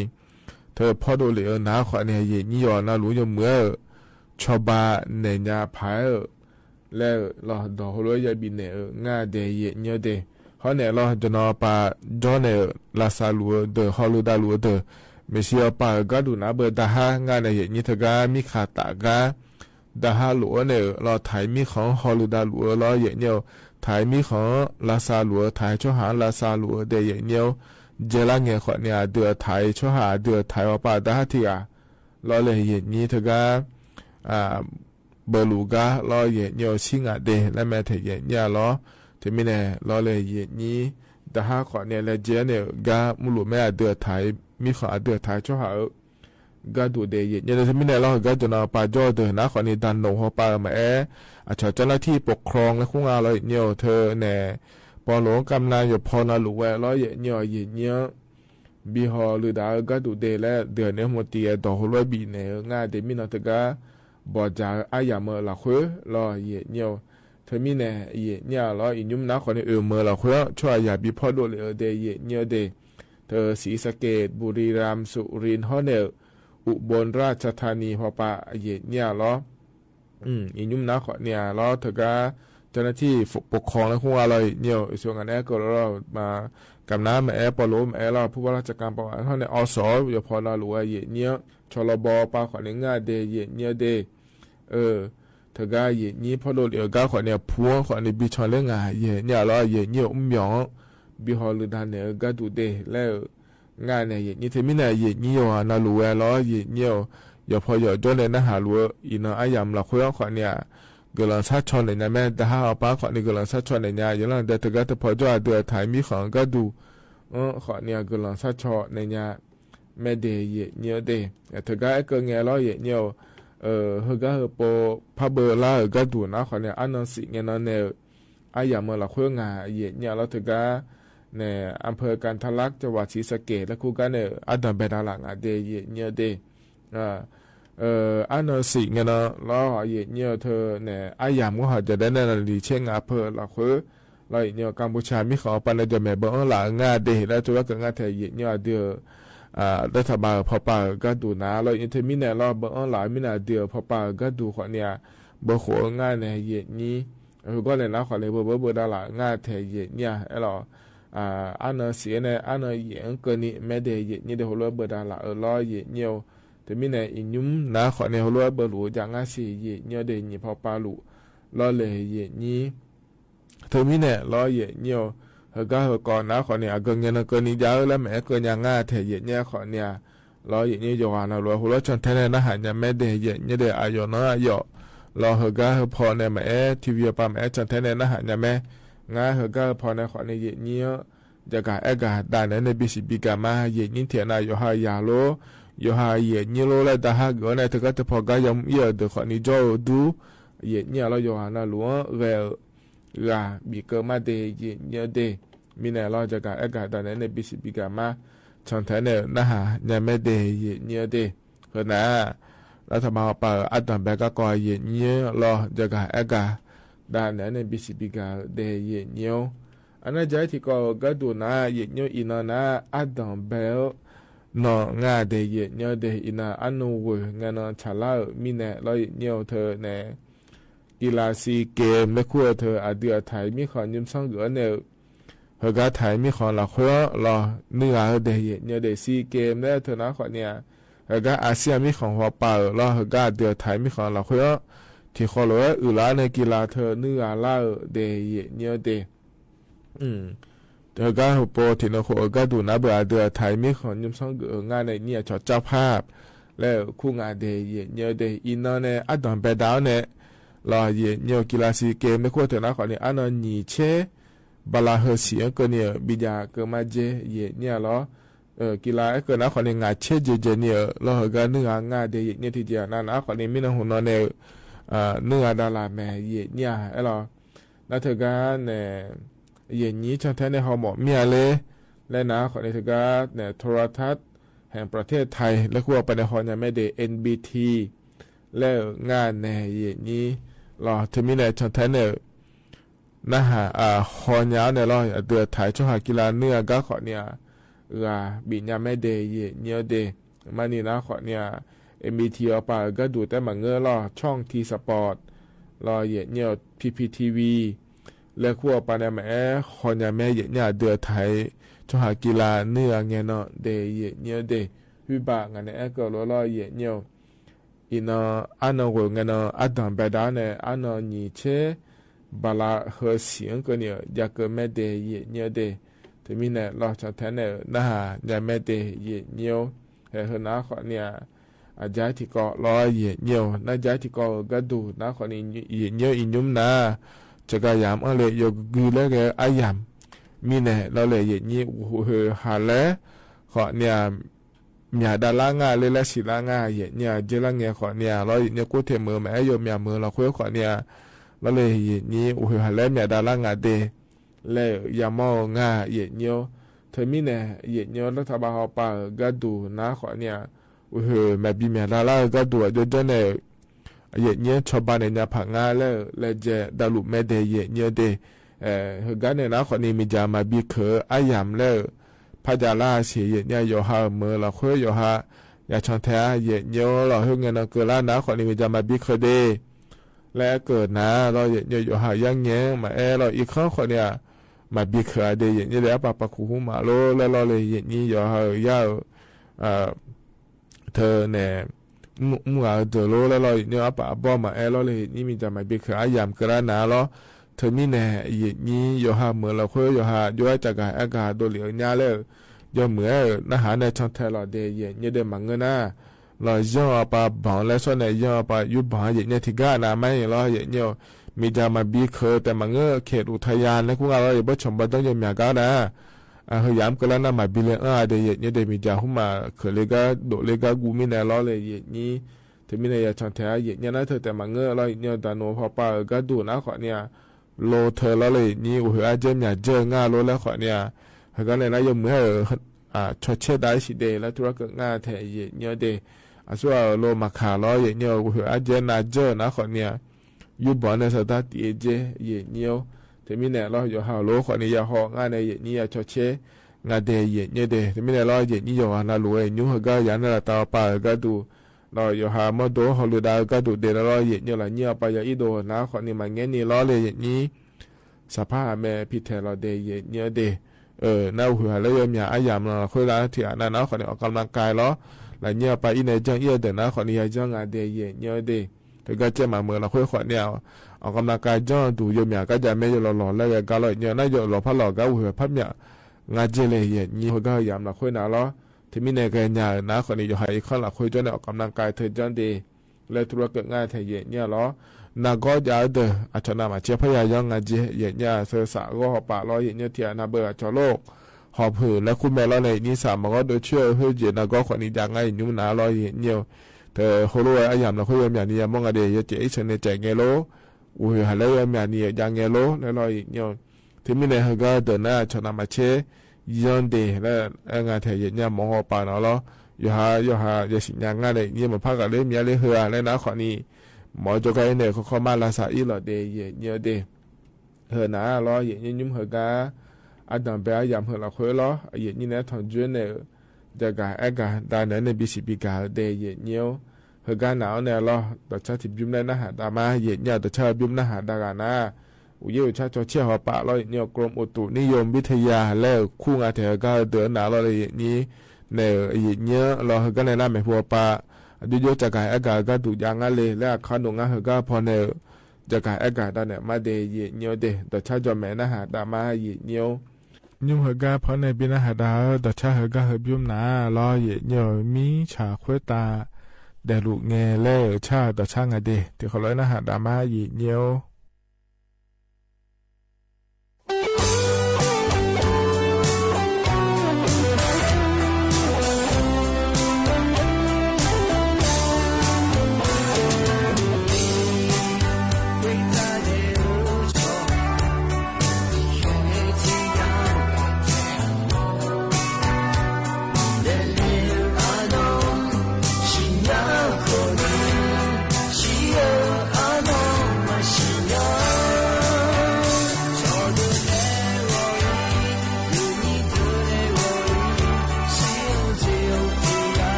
想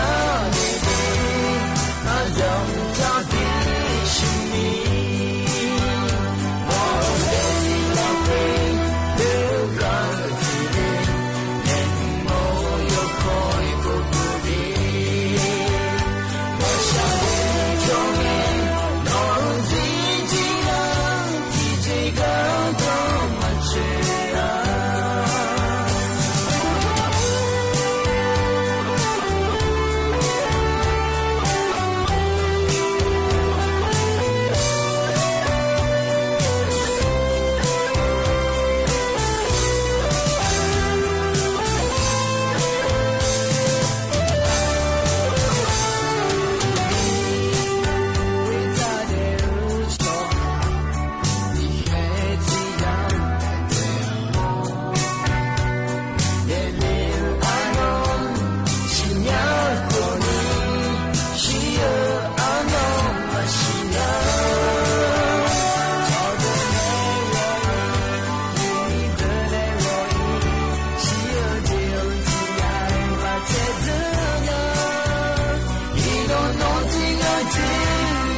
想你的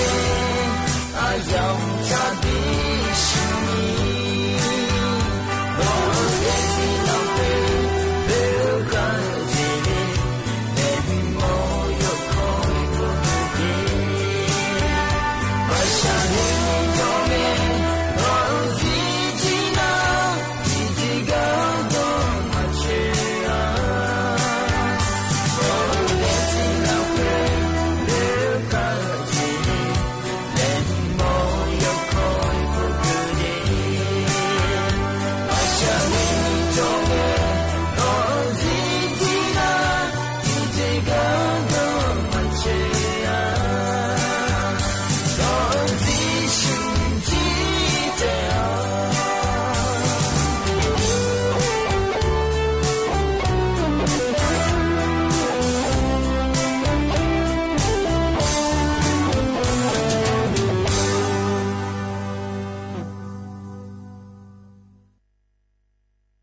เธอนะขอเนี่ยต่อชากาเหยียดเนี่ยเพราะในบินหาดาใจทิบยุ่มลอยเนี่ยหาเมียมาแล้วอาเมียว่าเมียนำมาพักจะไม่เนี่ยขอจีเนี่ยขอ$10แล้วพักก็ล่าช่วยแม่เหยียดเนี่ยช่วยยาเยอะที่นางใช้ที่นางเจียวปามเงินหล่อปามจามินาล้อยอฮันในนิสุมทาเดียานะข้อมาดาชาดาวเดแล้วชาต่อช่างยอฮันนาลูกเบียก็ดุมาเดนะฮะเปียวด้วยเหยียดนี่ยอฮันนาลูกเหยียดเนี่ยเฮกาเราเฮมียนเราคุยเราหน้าว่าเหยียดนี้ขอนี่ศิลาตัวเราเท่านั้นนะมาเจาะเนี่ยเดแล้วเราเหยียดเนี่ยเฮกาอันเอาวัวเชติเฮกาเฮงยามเราคุยเกินนี่เราเลยเหยียดนี้เฮกาเฮมียนเราคุยเราหน้านุ่มเราเหยียดเนี่ยโยเจเจหัวปะแล้วเกินหนาเราเหยียดนี้เชื่อว่าในชี้เหยียดองศาเกินนี่ละแล้วจะยังงั้นจะเดเหยียดเนี่ยเดเฮกาเดือดไทยมีขอเนี่ยเราตาหัวปะเราหาเดียขานะเขาพอยอย่างนี้จอมิเนี่ยก็พอจะกาได้ไหนเลยเหยียดเนี่ยหรอแล้วก็ไปจะช่างเงี้ยนะขอนี่หนีชี้เหยียดเนี่ยสุ่มเชองศาเกินนี่เราเหยียดเนี่ยคือบาแล้วต่อไปเราหน้าเราจะเจ๋งอ่ะสิเดย์เหยียดเนี่ยเดย์ยกกางง่ายเดย์องศาเนี่ยเชองศาเกินเนี่ยละแล้วจะยังง่ายเจเหยียดเนี่ยเราหน้าเราเหยียดเนี่ยถึงก็เกิดแล้วอันนั้นเชเนี่ยเนี่ยเราเหยียดเนี่ยเชื่อสมมติกันนี่เฮนี่เนาะเราคุยได้เยอะเนี่ยเดเดือดไทยมีคนเนี่ยต่อไปอีสาวปะเราเดือดไทยมีแต่ก็เชียร์ปะอันนั้นเช่นเนี่ยเชื่อสมเนี่ยเนาะเราอยู่กับคาเลงาเดแล้วเราเนี่ยเธออุยจะไม่เยอะเลยเจเยอะเนี่ยเราเช่นเนี่ยเชื่อสมเนี่ยเนาะนะอุยเจอนะเยอะเลี้ยวเนี่ยเราเนี่ยอันนั้นเชื่อเชื่องาเชื่อโกเชื่อสิที่เยคุยไงยามนะอยู่กับเลี้ยวสิเดนำมาเชื่อพักกาสิเจเดเยเนี่ยเดเธอมีเนี่ยรอเหยียดเนียวยุ่มเฮียมละคุย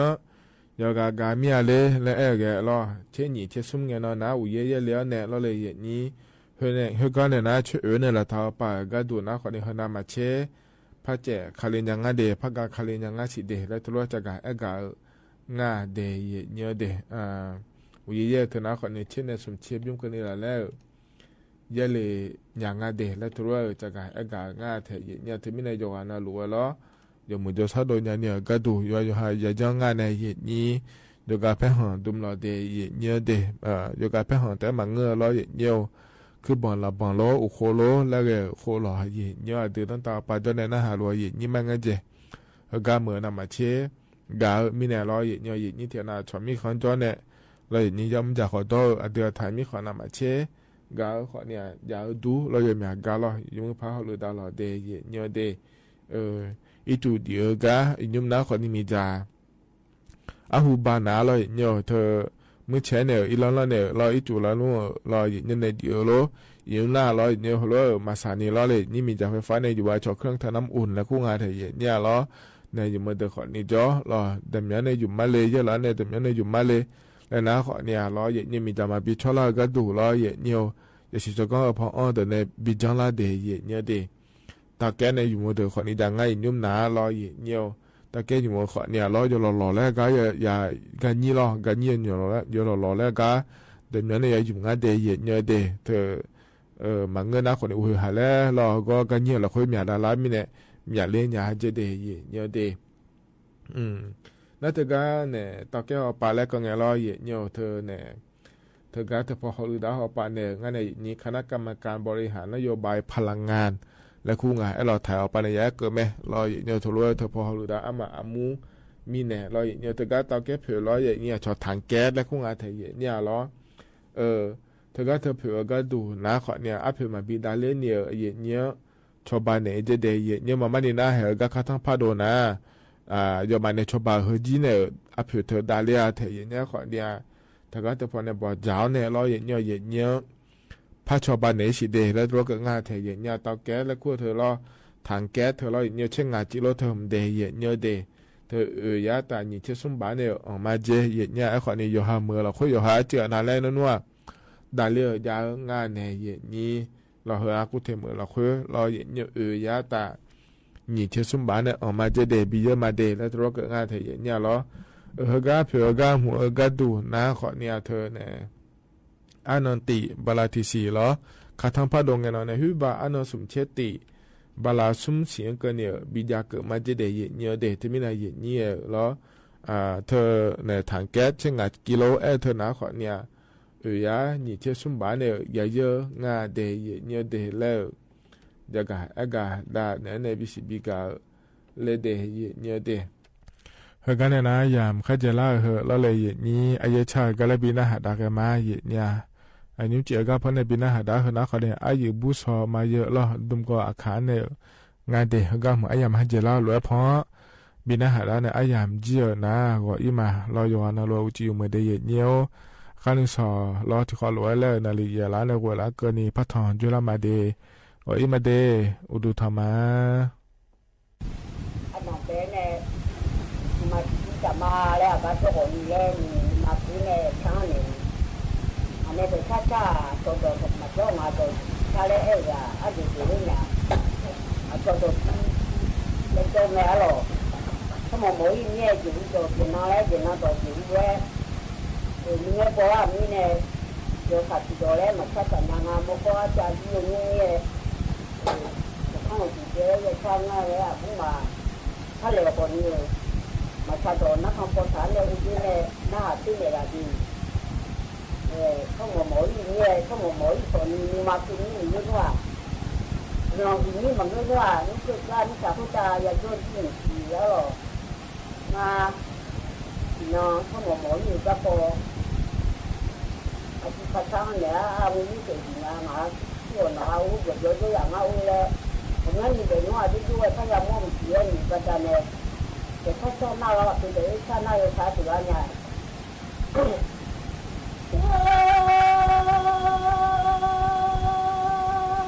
น้า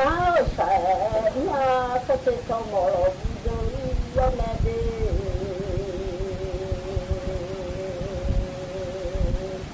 อย่าพูดน้อยจอย่ามีน้อยจฟังจ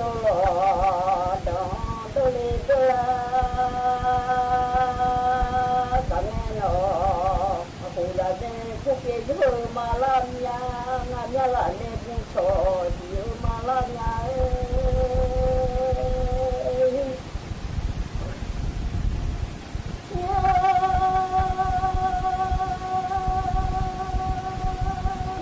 มาโลที่เนี่ยที่ทางเราเราตัวที่มาโลจะมาต้องยินดีใจ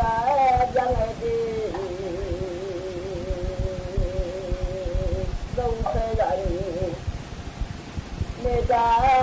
ยังไงเราโน้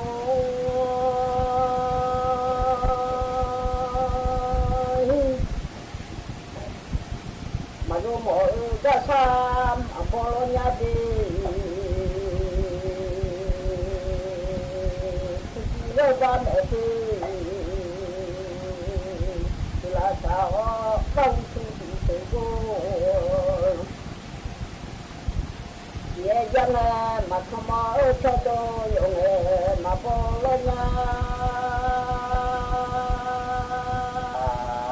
ต้องจะรู้เยี่ยยังไงบุตรเย่เบลเน่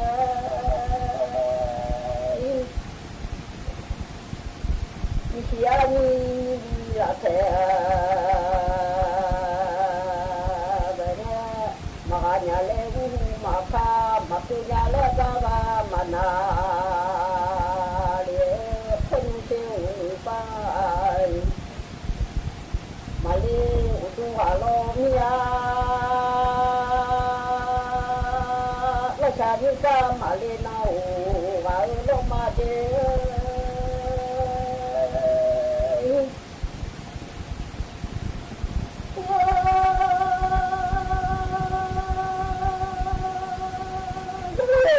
มาโลจง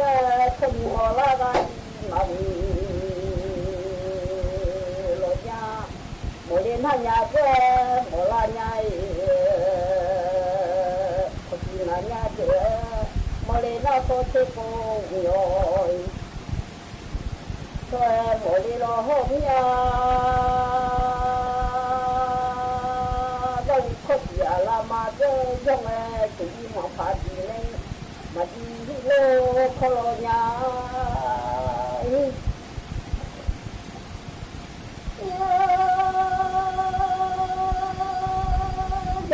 la ma je jo ga da la je se ma jo lo ja lo ya ni ja ji la pe la je se jo ga lo ma ja ko ya la pe la na tu ma pa di ai lo ma ko ba yo ko lo ri ho ko yo ja ho ne la ru ya ni so ni so da yo de o le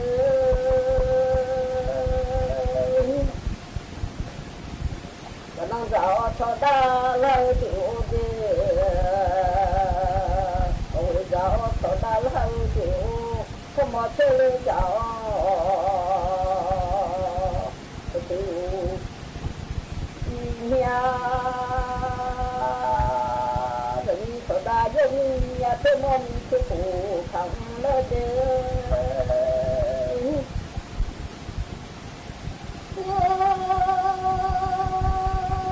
bất khả năng sau đó dân không bị ra lại một thứ khác ya xả lộ ngay bốc xả lộ là ya nhưng ngay chỉ cho xả lộ na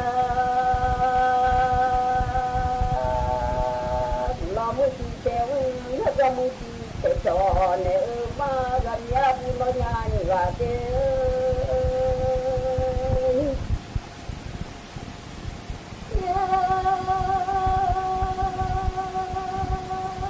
khá nhiều bò la đi khai ba hết ra lối ni mò cho ra bé cho khó khả sai yo mò cho ra mu che ya sa đã bu đầu sa khó mà mu le ya ko ya mà yo nga le ya ko mà ko che mo ga le dam ne ma de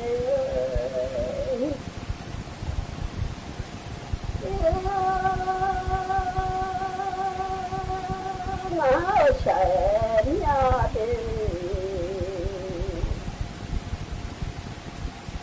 sự cao ra cả mai là đồ đi nghe chỗ mà tôi đi nhà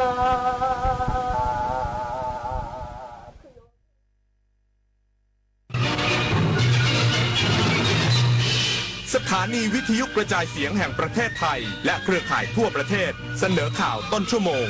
รู้เร็วรู้จริงเกาะติดทุกสถานการณ์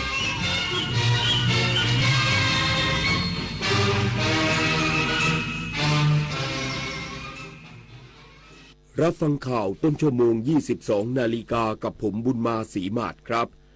รัฐมนตรีช่วยว่าการกระทรวงกลาโหมลงพื้นที่จังหวัดศรีสะเกษเยี่ยมทหารที่บาดเจ็บจากเหตุปะทะชายแดนไทยกัมพูชาอีกสักครู่กลับมาติดตามรายละเอียดครับพบกับเทศกาลสุดยิ่งใหญ่แห่งปี Princess Cup Thailand 2025 การแข่งขันขี่ม้าชิงถ้วยพระราชทานที่สะท้อนสายสัมพันธ์ระหว่างม้าและผู้ขี่อย่างงดงามเดินชมนิทรรศการสุดประณีตเพลินไปกับคิดโซนช็อปสนุกเฟียร์มาร์สำหรับคนรักสุนัขกิจกรรม Dog Fun Run ประกวดสุนัขและการแข่งขันสุนัขใช้งาน IGP ชิงแชมป์ประเทศไทย 22-28 ธันวาคมนี้ที่สนามเป้าเข้าชมฟรีค้นพบความสุขของครอบครัวได้ที่ Princess Cup Thailand 2025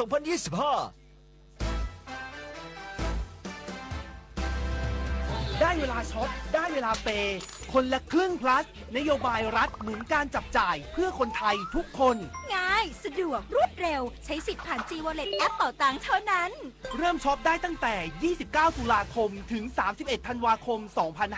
2568 ตั้งแต่ 6 โมงเช้าถึง 5 ทุ่มตรงคนละครึ่ง plus รัฐจัดให้แบบ plus plus คนละครึ่งคนละครึ่งอยากเกษียณสบายไม่เป็นภาระใครเริ่มต้นได้ด้วยการสร้างวินัยออมก่อนใช้อย่างน้อย 10% ของรายได้อย่างสม่ำเสมอมีเงินสำรองไว้ยามฉุกเฉินคำนวณเงินเก็บที่ควรมีก่อนเกษียณออมให้ไววางแผนการเงินให้ดีตั้งแต่เริ่มมีรายได้ พื่อสร้างความมั่นคงทางการเงินในอนาคตเกษียณไม่เสี่ยงเริ่มได้ด้วยการออมปฏิบัติการ Re-X-Ray เริ่มแล้วทั่วประเทศค้นหาผู้เสพเข้ารับการบำบัดและล่าผู้ค้ายาเสพติดให้หมดสิ้นจากทุกพื้นที่ร่วมเป็นหูเป็นตาไม่ปกป้องคนผิดเพราะความร่วมมือของเราคือกำแพงสำคัญในการป้องกันพบเบาะแสยาเสพติดหรือเจ้าหน้าที่รัฐเกี่ยวข้องแจ้งได้ที่สายด่วนปปส1386ร่วมกันรีเอ็กซเรย์เพื่อสังคมไทยปลอดยาเสพติดไม่เสพไม่ขายไม่ทำลายอนาคตรัฐมนตรีช่วยว่าการกระทรวงกลาโหมลงพื้นที่จังหวัดศรีสะเกษเยี่ยมทหารที่บาดเจ็บจากเหตุปะทะชายแดนไทยกัมพูชาพร้อมชื่นชมทีมแพทย์แนวหน้าที่ปฏิบัติหน้าที่อย่างเต็มที่พลโทอดุลบุญธรรมเจริญรัฐมนตรีช่วยว่าการกระทรวงกลาโหมลงพื้นที่โรงพยาบาลกันทรลักษณ์จังหวัดศรีสะเกษตรวจเยี่ยมอาการทหารที่ได้รับบาดเจ็บจากเหตุปะทะชายแดนไทยกัมพูชาพร้อมให้กำลังใจแพทย์พยาบาลและบุคลากรทางการแพทย์ที่ปฏิบัติงานอย่างต่อเนื่องทีมแพทย์โรงพยาบาลกันทรลักษณ์ร่วมกับแพทย์ทหารโรงพยาบาลค่ายสุรนารีและค่ายสรรพสิทธิประสงค์เร่งดูแลผู้บาดเจ็บอย่างใกล้ชิดจำนวน2นายได้แก่จ่าสิบเอกประมุขนกยุงอายุ34ปีมีอาการชักเกร็งพลทหารธีรพัฒน์อุทัยนอกอายุ27ปีถูกสะเก็ดระเบิดด้านซ้ายโดยผู้บาดเจ็บอาการไม่รุนแรงอยู่ในเกณฑ์ปลอดภัยพลโทอดุลบุญธรรมเจริญกล่าวว่าทีมแพทย์และพยาบาลสนามพร้อมดูแลความปลอดภัยกำลังพลแนวหน้าอย่างเต็มที่และขอให้ประชาชนมั่นใจการทำงานของกองทัพภาคที่2ในการปกป้องอธิปไตยขณะที่ศูนย์พักพิงในพื้นที่จังหวัดศรีสะเกษและจังหวัดใกล้เคียงมีความพร้อมดูแลประชาชนและกลุ่มเปราะบางโดยเฉพาะเด็กได้มอบให้ทุกศูนย์พักพิงจัดหากิจกรรมเสริมพัฒนาการและผ่อนคลายการลงพื้นที่ครั้งนี้สะท้อนความห่วงใยของรัฐบาลต่อกำลังพลและประชาชนในพื้นที่วีรชัยศิริกาสวทศรีสะเกษรายงานเช่นเดียวกับผู้บัญชาการตำรวจแห่งชาติลงพื้นที่อุบลราชธานีเยี่ยมตำรวจ6นายที่ได้รับบาดเจ็บพร้อมสนับสนุนยุทโธปกรณ์เสริมให้แนวหน้าพลตำรวจเอกกิตรัตน์พันเพชรผู้บัญชาการตำรวจแห่งชาติติดตามสถานการณ์ชายแดนไทยกัมพูชาที่กองกำกับการตำรวจตระเวนชายแดนที่22จังหวัดอุบลราชธานีกรณีมีตำรวจตระเวนชายแดน6นายได้รับบาดเจ็บจากเหตุปะทะพร้อมย้ำถึงการดูแลความปลอดภัยโรงเรียนตำรวจตระเวนชายแดนและการดูแลสวัสดิภาพของนักเรียนและครูรวมทั้งครอบครัวและเน้นย้ำให้ตำรวจภูธรเข้าไปดูแลสร้างความอุ่นใจให้ประชาชนผู้อพยพรวมทั้งตั้งจุดตรวจจุดสกัดเพื่อดูแลประชาชนตลอดจนความพร้อมในการร่วมป้องกันชายแดนโดยสำนักงานตำรวจแห่งชาติได้สนับสนุนยุทโธปกรณ์เพื่อให้การปฏิบัติหน้าที่มีประสิทธิภาพจากนั้นได้เดินทางไปเยี่ยมตำรวจตระเวนชายแดนและทหารที่ได้รับบาดเจ็บซึ่งรักษาตัวที่โรงพยาบาลสรรพสิทธิประสงค์จังหวัดอุบลราชธานีซึ่งมีตำรวจตระเวนชายแดน3นายที่ยังรักษาตัวที่โรงพยาบาลส่วนอีก3นายกลับไปยังที่ตั้งโดยมี2นายขอกลับไปยังพื้นที่แนวหน้าอีกครั้งทั้งนี้นายกรัฐมนตรีได้โทรศัพท์ฝากความห่วงใยและให้กำลังใจตำรวจและทหารที่ได้รับบาดเจ็บด้วยธนพร ปรุณฤทธิ์รายงานจังหวัดอุบลราชธานีเดินหน้าแก้ไขปัญหาฝุ่น PM 2.5 ด้วยการประกาศธรรมนูญหยุดเผานำร่องในพื้นที่อำเภอเคืองในนายณรงค์เทพเสนาผู้ว่าราชการจังหวัดอุบลราชธานีเปิดเผยว่าเครือข่ายสมัชชาสุขภาพจังหวัดอุบลราชธานีมูลนิธิประชาสังคมจังหวัดอุบลราชธานีจัดโครงการป้องกันและแก้ไขปัญหามลพิษจากฝุ่นละอองขนาดเล็ก PM 2.5 ที่มีผลกระทบต่อสุขภาพจังหวัดอุบลราชธานีโดยนำร่องพื้นที่ตำบลบ้านไทยอำเภอเคืองในจังหวัดอุบลราชธานีโดยมีการจัดกิจกรรมที่วัดบ้านทุ่งใหญ่มีพิธีทอดผ้าป่าสามัคคีพร้อมประกาศธรรมนูญหยุดเผาเพื่อลดและป้องกันปัญหาฝุ่นละอองขนาดเล็ก PM 2.5 การติดสติ๊กเกอร์รถไถที่เข้าร่วมโครงการรณรงค์หยุดเผาและกิจกรรมสาธิตการอัดฟางไถกลบต่อสั่งข้าวเพื่อลดละเลิกการเผาในพื้นที่การเกษตรสำหรับการจัดกิจกรรมเดินหน้าแก้ไขปัญหาฝุ่น PM 2.5 ด้วยการประกาศธรรมนูญหยุดเผาในครั้งนี้มีตัวแทนส่วนราชการองค์กรปกครองส่วนท้องถิ่นผู้นำชุมชนประชาชนเกษตรกรนักเรียนนักศึกษาชาวบ้าน12หมู่บ้านจำนวน 1,000 คนเข้าร่วมกิจกรรมกรกฎภูมิสวทอุบลราชธานีรายงานจบข่าวบุญมาศรีมาศอ่านรับฟังข่าวครั้งต่อไปเวลา 23 นาฬิกาติดตาม ข่าวที่นำเสนอไปแล้วได้ที่ www.thainews.prd.go.th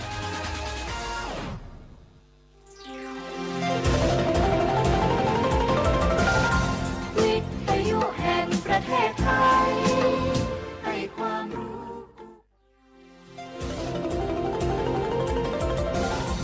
วิทยุแห่งประเทศไทย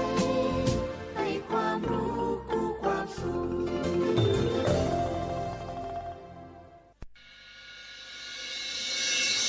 สถานีวิทยุกระจายเสียงแห่งประเทศไทยจังหวัดเชียงใหม่ AM 1476 กิโลเฮิรตซ์สถานีวิทยุภาคภาษาชาติพันธุ์แห่งเดียวในประเทศไทย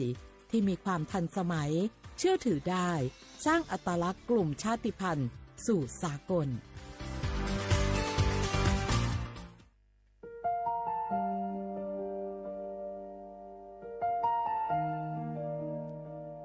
ขอน้อมเกล้าถวายอาลัย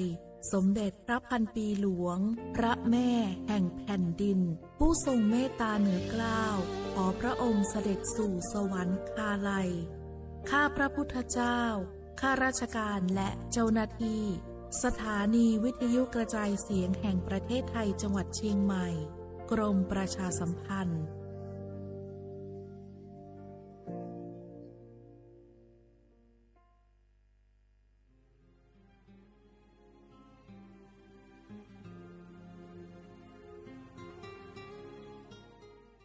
This is a moment of profound grief for the Kingdom of Thailand.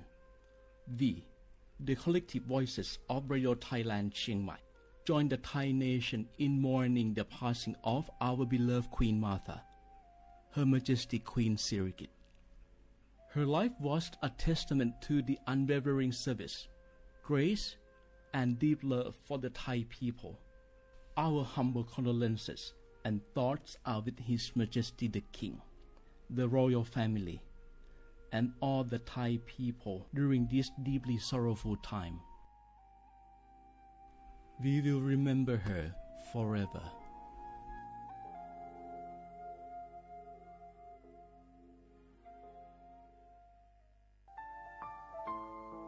เฮาข้าพี่น้องเจ้าคือไตมีตั้งหม่องเจออันเจ้านางหอคำสมเด็จพระนางเจ้าสิริกิติ์พระบรมราชินีนาถพระบรมราชชนนีพันปีหลวงเลยเข้าสวนหมักฮักคำนนเพกว่าย้อนสู้เก่าตึงปันเฮาวิเย็นขวัญเงาเจ้าเฮาข้า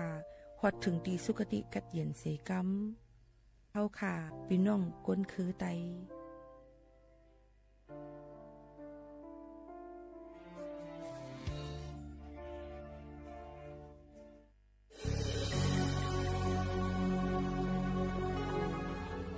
เกิดเป็นคนไทยเติบโตบนผืนแผ่นดินไทยจงภูมิใจในความเป็นไทย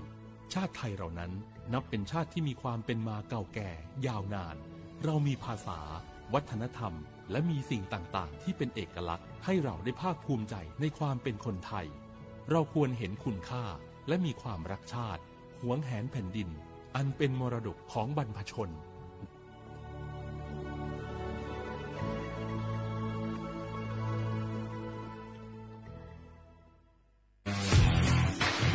รัฐบาลไทยประกาศสงครามสแกมเมอร์รัฐบาลจึงได้ประกาศสงครามกับสแกมเมอร์ในฐานะที่สแกมเมอร์เป็นวาระแห่งชาติและในวันนี้ผมก็ได้ใช้โอกาสนี้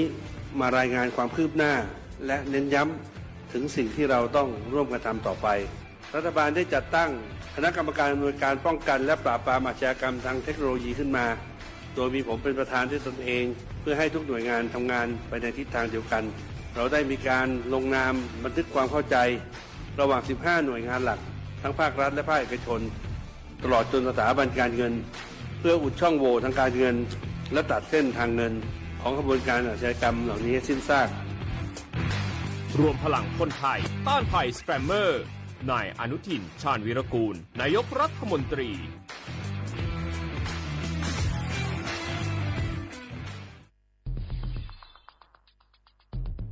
แค่3 ปีความเสียหายจากอาชญากรรมไซเบอร์ของคนไทยพุ่งทะลุถึง 94,000 ล้านบาทหรือเฉลี่ยปีละ 30,000 ล้านบาท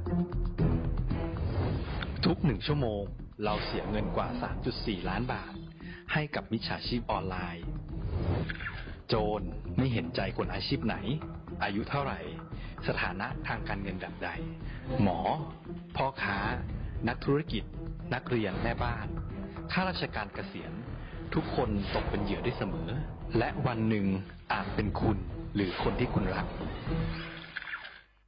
เพราะจุดอ่อนร่วมของเหยื่อคือความเร่งรีบขาดสติหรือแม้แต่บางครั้งก็เกิดความโลภจนเกินไป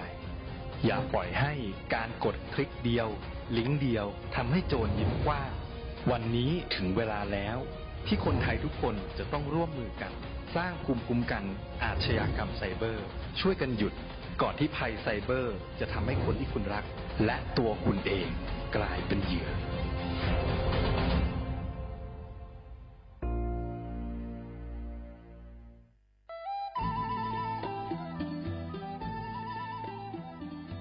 จังหวัดลำพูนโดยสำนักงานวัฒนธรรมจังหวัดลำพูนขอเชิญชวนทุกท่านร่วมย้อนวันวานสัมผัสมนต์เสน่ห์ตลาดวัฒนธรรมถนนสายวัฒนธรรมย่านเมืองเก่าข่วง1,400ถนนรถแก้วชวนมาชมชิมช็อปกับสินค้าพื้นเมืองของกิ่งบ้านเฮามากกว่า100ร้านค้าพร้อมชมการแสดงศิลปะวัฒนธรรมล้านนาและกิจกรรมดีๆจากชุมชนท้องถิ่นทุกวันเสาร์และอาทิตย์ตั้งแต่วันที่25ตุลาคม2568ถึง4มกราคม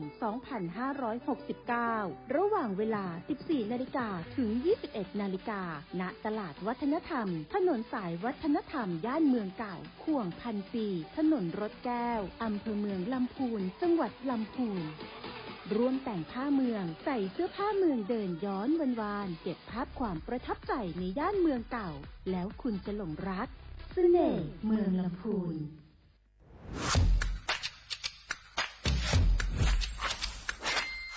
กลับมาแล้ววันนี้กับโครงการคนละครึ่ง plus รัฐออกครึ่งประชาชนออกครึ่งช่วยเศรษฐกิจไทยหมุนเวียนเติบโตถ้าเราช่วยกัน plus ต่อยอดให้เศรษฐกิจไทยเติบโตอย่างยั่งยืนด้วย5 plus plus ที่ 1 เพิ่มช่วงอายุผู้เข้าร่วมโครงการจาก18ปีเป็น16ปีplus ที่ 2 เพิ่มวงเงินใช้จ่ายจาก150 บาทเป็น200 บาทเพิ่มพลังซื้อของประชาชนเพื่อกระตุ้นการหมุนเวียนในระบบเศรษฐกิจฐานรากลดภาระค่าครองชีพ plus ที่ 3 เพิ่มสิทธิพิเศษด้วยการดูแลผู้ที่อยู่ในระบบภาษีให้ได้รับสิทธิพิเศษมากขึ้นเพื่อสร้างแรงจูงใจให้ทุกคนร่วมอยู่ในระบบอย่างโปร่งใส plus ที่ 4 เพิ่มโอกาสให้นิติบุคคลขนาดเล็กเข้าร่วมได้ให้ธุรกิจเติบโตเป็นกำลังสำคัญของเศรษฐกิจไทย plus ที่ 5 เพิ่มทักษะใหม่เพื่อพัฒนาให้ร้านค้านำความรู้ใหม่ๆมาช่วยเพิ่มยอดขายลดต้นทุนเรียนรู้เติบโตและปรับตัวไปกับเทคโนโลยีใหม่เพื่อสร้างเศรษฐกิจที่แข็งแกร่งจากคนละครึ่งสู่คนละครึ่ง plus ไม่ว่าจะสั่งข้าวคนละจานชาเขียวคนละแก้วขนมเค้กคนละชิ้นหรือหลายๆชิ้นก็ใช้ส่วนลดได้ทันทีสูงสุดวันละ200 บาทแถมใช้กับฟู้ดเดลิเวอรี่ก็ยังได้สำหรับประชาชนไทยอายุ 16 ปีเป็นต้นไปสมัครรับสิทธิ์ผ่านแอปพลิเคชันเป๋าตังวันที่ 20-26 ตุลาคม 2568 สำหรับร้านค้าที่สนใจร่วมโครงการสมัครได้ผ่านแอปถุงเงินวันที่ 15 ตุลาคมถึง 19 ธันวาคม 2568 แล้วเตรียมพร้อมรับลูกค้าจากทั่วประเทศเพราะนี่คือโครงการที่คนไทยทุกคนช่วยกัน plus เพื่อให้เศรษฐกิจไทยโตไปพร้อมกันโครงการคนละครึ่ง plus ดำเนินการภายใต้เป้าหมายที่ชัดเจนของรัฐบาลในความต้องการกระตุ้นเศรษฐกิจลดภาระค่าครองชีพให้ประชาชนและยกระดับศักยภาพผู้ประกอบการไทยให้พร้อมในยุคดิจิทัลโดยยังคงยึดหลักความโปร่งใสตรวจสอบได้และป้องกันการใช้สิทธิที่ผิดวัตถุประสงค์คนละครึ่ง plus เพิ่มพลังเศรษฐกิจไทยพร้อมโตไปด้วยกัน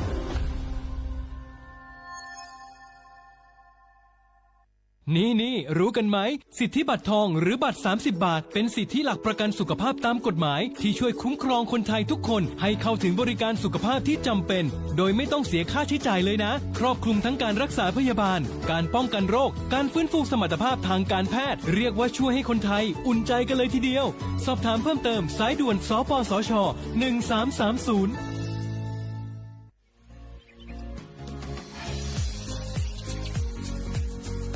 จ้อมหนังเปิงมติครม.มือวันที่29เดือนธันวาคม25ปากไป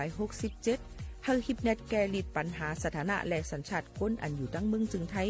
จอมมาตรา17นั่นตอนตาพี่น้องเฮาเขาอันเข้ามาอยู่ตั้งเมืองไทยหึงนั้นและมีไว้เขาจอมเปิงเฮากว่ายืนย้อนสถานะต่างดาวของเมืองถูกแม่นจอมเปิงไล่ตอนตาลูกอ่อนอันเกิดตั้งเมืองจึงไทยมีอู่อำนันก็แม่มีไว้ทะเบียนประวัติบุคคลไม่มีสถานะทางทะเบียนอำนันไว้10 ปีถูกแม่นยาวในจึงเฮาก็ยืนย้อนสัญชาติไทยจอมหนังมาตรา7ทวิไลพออยู่ตั้งกรุงเทพมหานครกว่ายืนไลตีสำนักบริหารการทะเบียนกรมการปกครองพออยู่ตั้งต่าง7วันในจึงกว่ายืนไลจอมหนังวัดไว้อันเปิ้นออกปันเฮาคานั่นเข้าย้ำเหตุการณ์จอมหนังหลงปองจึงต่อพอถึงวันที่29เดือน6 25ปากไป69ค่ะ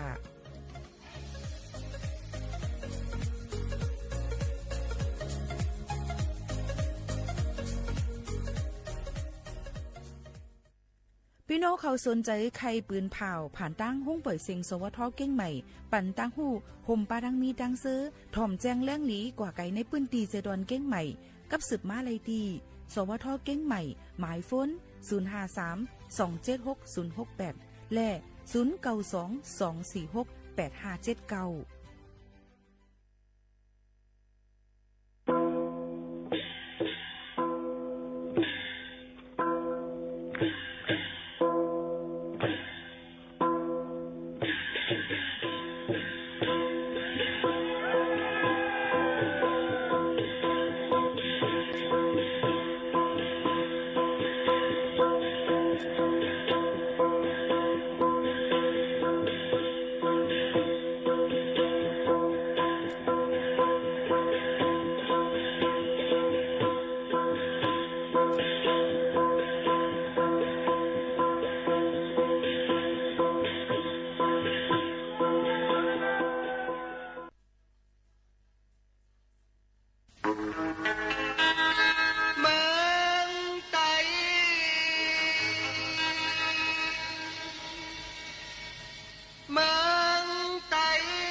นั่นก็อันคือต้องลุยเพื่อแน่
หันแหลงเลกอยเมืองไทยไหนเขียนติวที่นอนใจเมืองไทยไหนเขียนลินตาใจนึกเสนอถูกลีจอยแห้งเยาก็เขาเคยอยู่เจอไหนเมืองไทย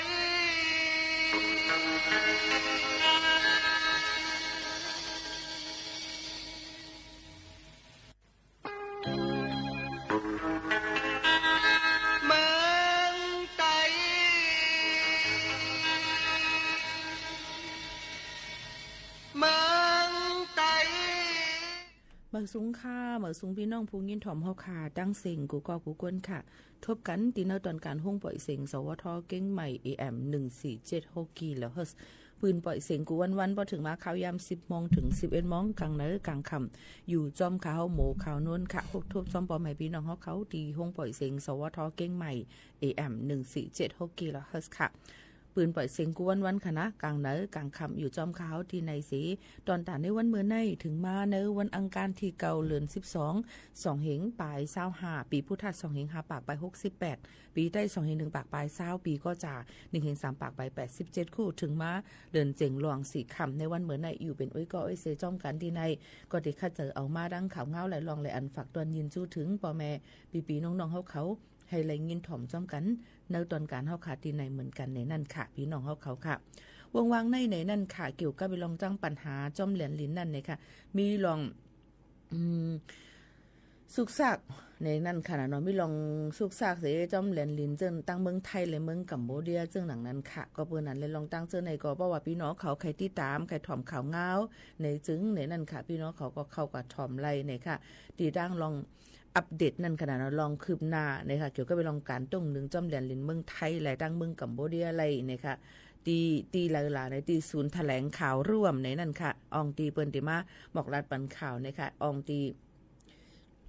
สถานการณ์นะคะชายแดนไทยกัมพูชาในนั่นค่ะพี่น้องเขาตั้งหลายๆตั้งสถานีวิทยุโทรทัศน์กองทัพบกนะคะในข่าวยาม10 โมงนะคะเมื่อในก็ตาเหลียวก็ตึดลาดไว้อยู่ค่ะเนาะในข่าวยาม10 โมงกลางในไหล4 โมงกลางค่ำถึงวัน2ข่าวนะคะหับตัวไหลถ้าตั้ง NBT ในก็ไหลเหมือนกัน NBT 2ในค่ะเนาะยก็ตั้งททบ5ยก็ NBT 2 HD ในนั่นค่ะแต่เหลียวก็ไล่ผ่านหลายตีหลายตั้งไว้อยู่ในค่ะเนาะเปิ้นตึงบอกลาถึงเกี่ยวกับเรื่องการตรงหนึ่งจำแหลนลินได้ไทยนั่นอยู่จึงหนังในค่ะพี่น้องเขาค่ะในก็มาฝากปันพี่น้องเขาให้แรงยินถ่อมจอมกันในนั่นค่ะ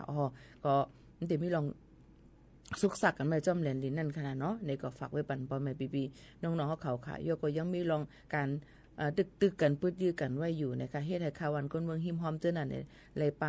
เปิ้นก็เอากว่าอยู่ที่องค์ตีลอดเพจจึงหนังในค่ะพ่อแม่พี่น้องเขาไปเยี่ยวโตในค่ะเนาะลองตั้งอันไหนนี่ก็เอามาฝากปันพ่อแม่ปีๆน้องๆเขาจึงหนังในค่ะพี่น้องเขาค่ะโยก็เหมือนหนังดังเมื่อกลางในเจ้าค่ะวันที่เก่าในค่ะภายดังกองทัพเรือไทยในค่ะเนาะพี่น้องเขาก็เอาขึ้นปืนตีวันหนองรีนะคะชำรากตั้งเจตอนตราดเยาตัวหรืองามเยาเนี่ยค่ะเนาะเยาก็เอาขึ้นแผ่นดินเมืองไทยนะคะตีขึ้นมาแทงเยาเนี่ยค่ะเนาะอันนี้ก็เป็นรองการเปิ้นมีรองเป็นปัญหากันเนี่ยค่ะปื้ดยื้อกันจอมแหลนลิ้นในก็หิมกันหนังลิ้นแหลนลิ้นนั่นค่ะเนาะพี่น้องเขาค่ะนี่ก็ฝากตอนตัวถึงกันในนั่นค่ะเอาใกล้การถามว่าพ่อพี่น้องเขาทั้งเมืองไทยถอมอย่าไปตกใจเนาะลูกหลานเขาก็เหตุการณ์เมืองไทยเย้าจ่องเขาซ้ำตีอยู่รถเพค่ะเห็นบ่ว่ามันเป็นตีละตั้งนั้นจังนั้นกุ้ยนี่นั่นค่ะเนาะใกล้การบ่อันอยู่หิมหอมจังนั้นมันก็เฮอหมอกลาดปืนเผาให้ค่ายกว่าอยู่ในองตีอันมันรถเพในค่ะนี่ก็เอามาฝากตอนตัวถึงกันจังหนังในค่ะยก็แทงอันนึงเนี่ยค่ะพี่น้องเขาเกี่ยวกับเลยลองตั้งเมืองกรุงเทพมหานครเขาเนี่ยค่ะก็บอกลาถึงว่าย่ำพ้องตะเหลียวเนี่ยค่ะข่าววันก้นเมืองอันกว่าเข้าห่มข่าววันก้นเมืองอันกว่าเข้าห่มในนั้นค่ะเนาะพี่น้องเขาไวสาการวาเนี่ยค่ะไวสาการวาพระบรมศพเนี่ยค่ะสมเด็จพระพันปีหลวงในตั้งมดก็ต่อถึงเมื่อวานนั่นเนี่ยค่ะมีต่อถึงในค่ะเนาะก็มีไว้อยู่ต่อถึงวันที่8นั่นน่ะเนาะมีไว้อยู่200,000ปลายในนั้นค่ะเป็นนั้นค่ะนายไทยวุฒิขันแก้วค่ะแก้มนะคะปลัดกรุงเทพมหานครเขาบอกลัดถึงว่าเมื่อวันที่8เดือนธันวาคม2เหงปลาย25นั่นนะคะข่าววันก้นเมืองอันลูกดีต่างตี4เหรียญเสนะคะอีกป้าหลายๆตีอันนับ ถือกระวะในนั่นค่ะเนาะเป็นก็กว่าไวยสาในค่ะถวายบังคมพระบรมศพสมเด็จพระนางเจ้าสิริกิติ์พระบรมราชินีนาถพระบรมราชชนนีพันปีหลวงในค่ะ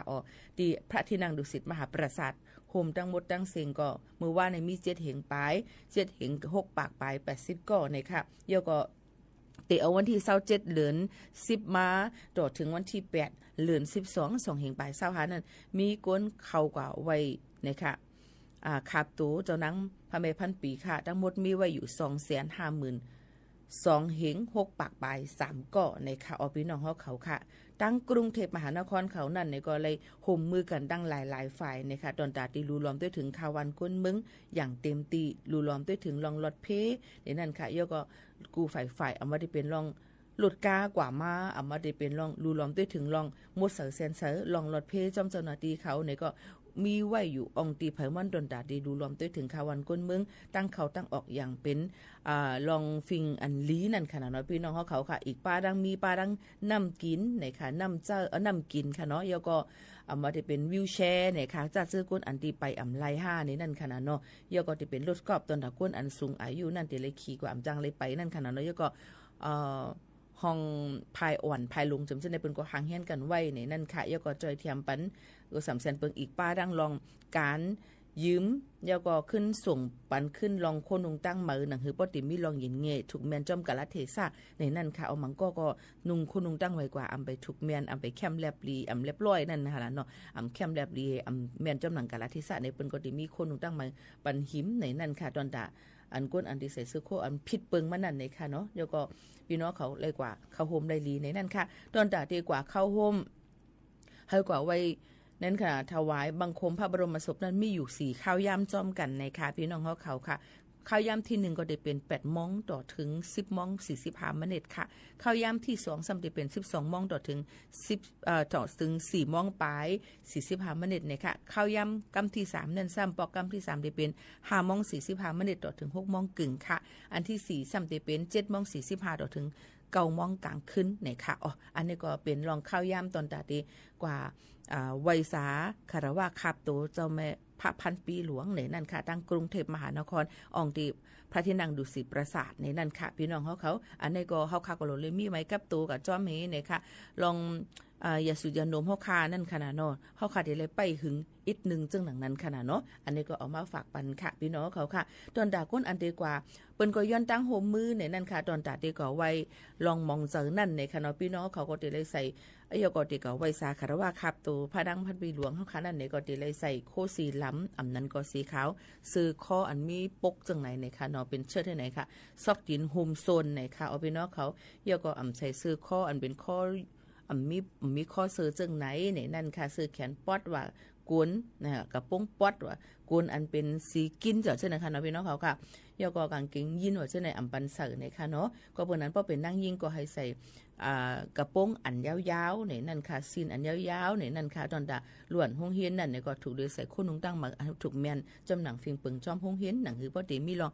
พร้อมเป้งกันก็เป็นรองหลีด้วยหลีอยากเยี่ยมในนั่นค่ะพี่น้องเขาค่ะในก็ออกมาฝากตอนทุกถึงพี่น้องเขาเกี่ยวกับเรื่องการเตะเข้ากว่าไวยสาพระบรมศพสมเด็จพระพันปีหลวงในนั่นค่ะนี่ก็ฝากตอนทุกถึงพ่อแม่ปีน้องๆเขาจึงหนังไหนค่ะพี่น้องเขาค่ะ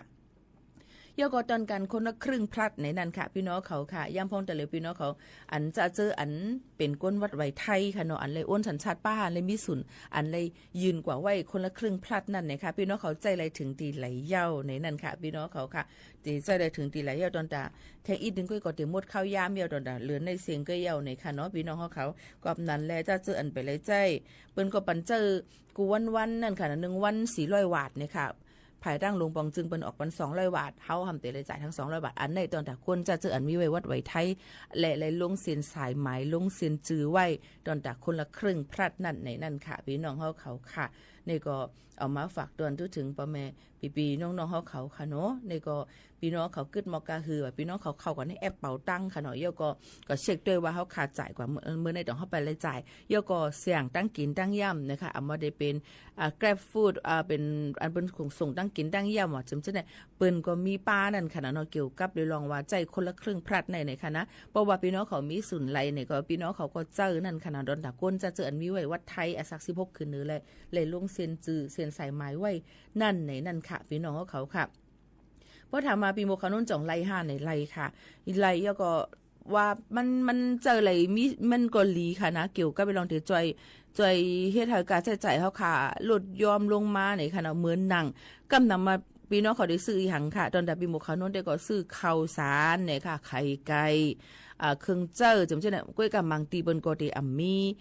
เลยลงหับตัวน่ะคนละครึ่งพลัดในค่ะบางทีเปิ้นก็ได้ลงเฮาก็ตัวไหลเครื่องหมายมันเปิ้นได้เตรียมหมายไว้นะคะตอนแต่การให้กัดน่ะถ้าถนนคนเดินหาจังไหนค่ะเนาะเส้นทางเปิ้นมีกัดเปิ้นคิดกันไว้นะเฮาก็มันก็มีไว้เจอในค่ะเนาะเพราะว่าเฮาค่าซื้อ50วัตต์เฮาก็เลยจ่าย25วัตต์กึ่งต่อกึ่งนั่นค่ะนะเนาะก็ถึงว่าก็ลดย่อมการใช้จ่ายเฮาค่ะอีกอ่อนนึงเนี่ยค่ะก็เจอหรืออะไรมันถูกแม่นั่นค่ะนะเนาะเพราะว่ามันจะบางอันมันก็ใจซื้ออำไรนะคะมื้อหนังนำเราสู่หลา5นะคะมื้อหนังซื้อสลาก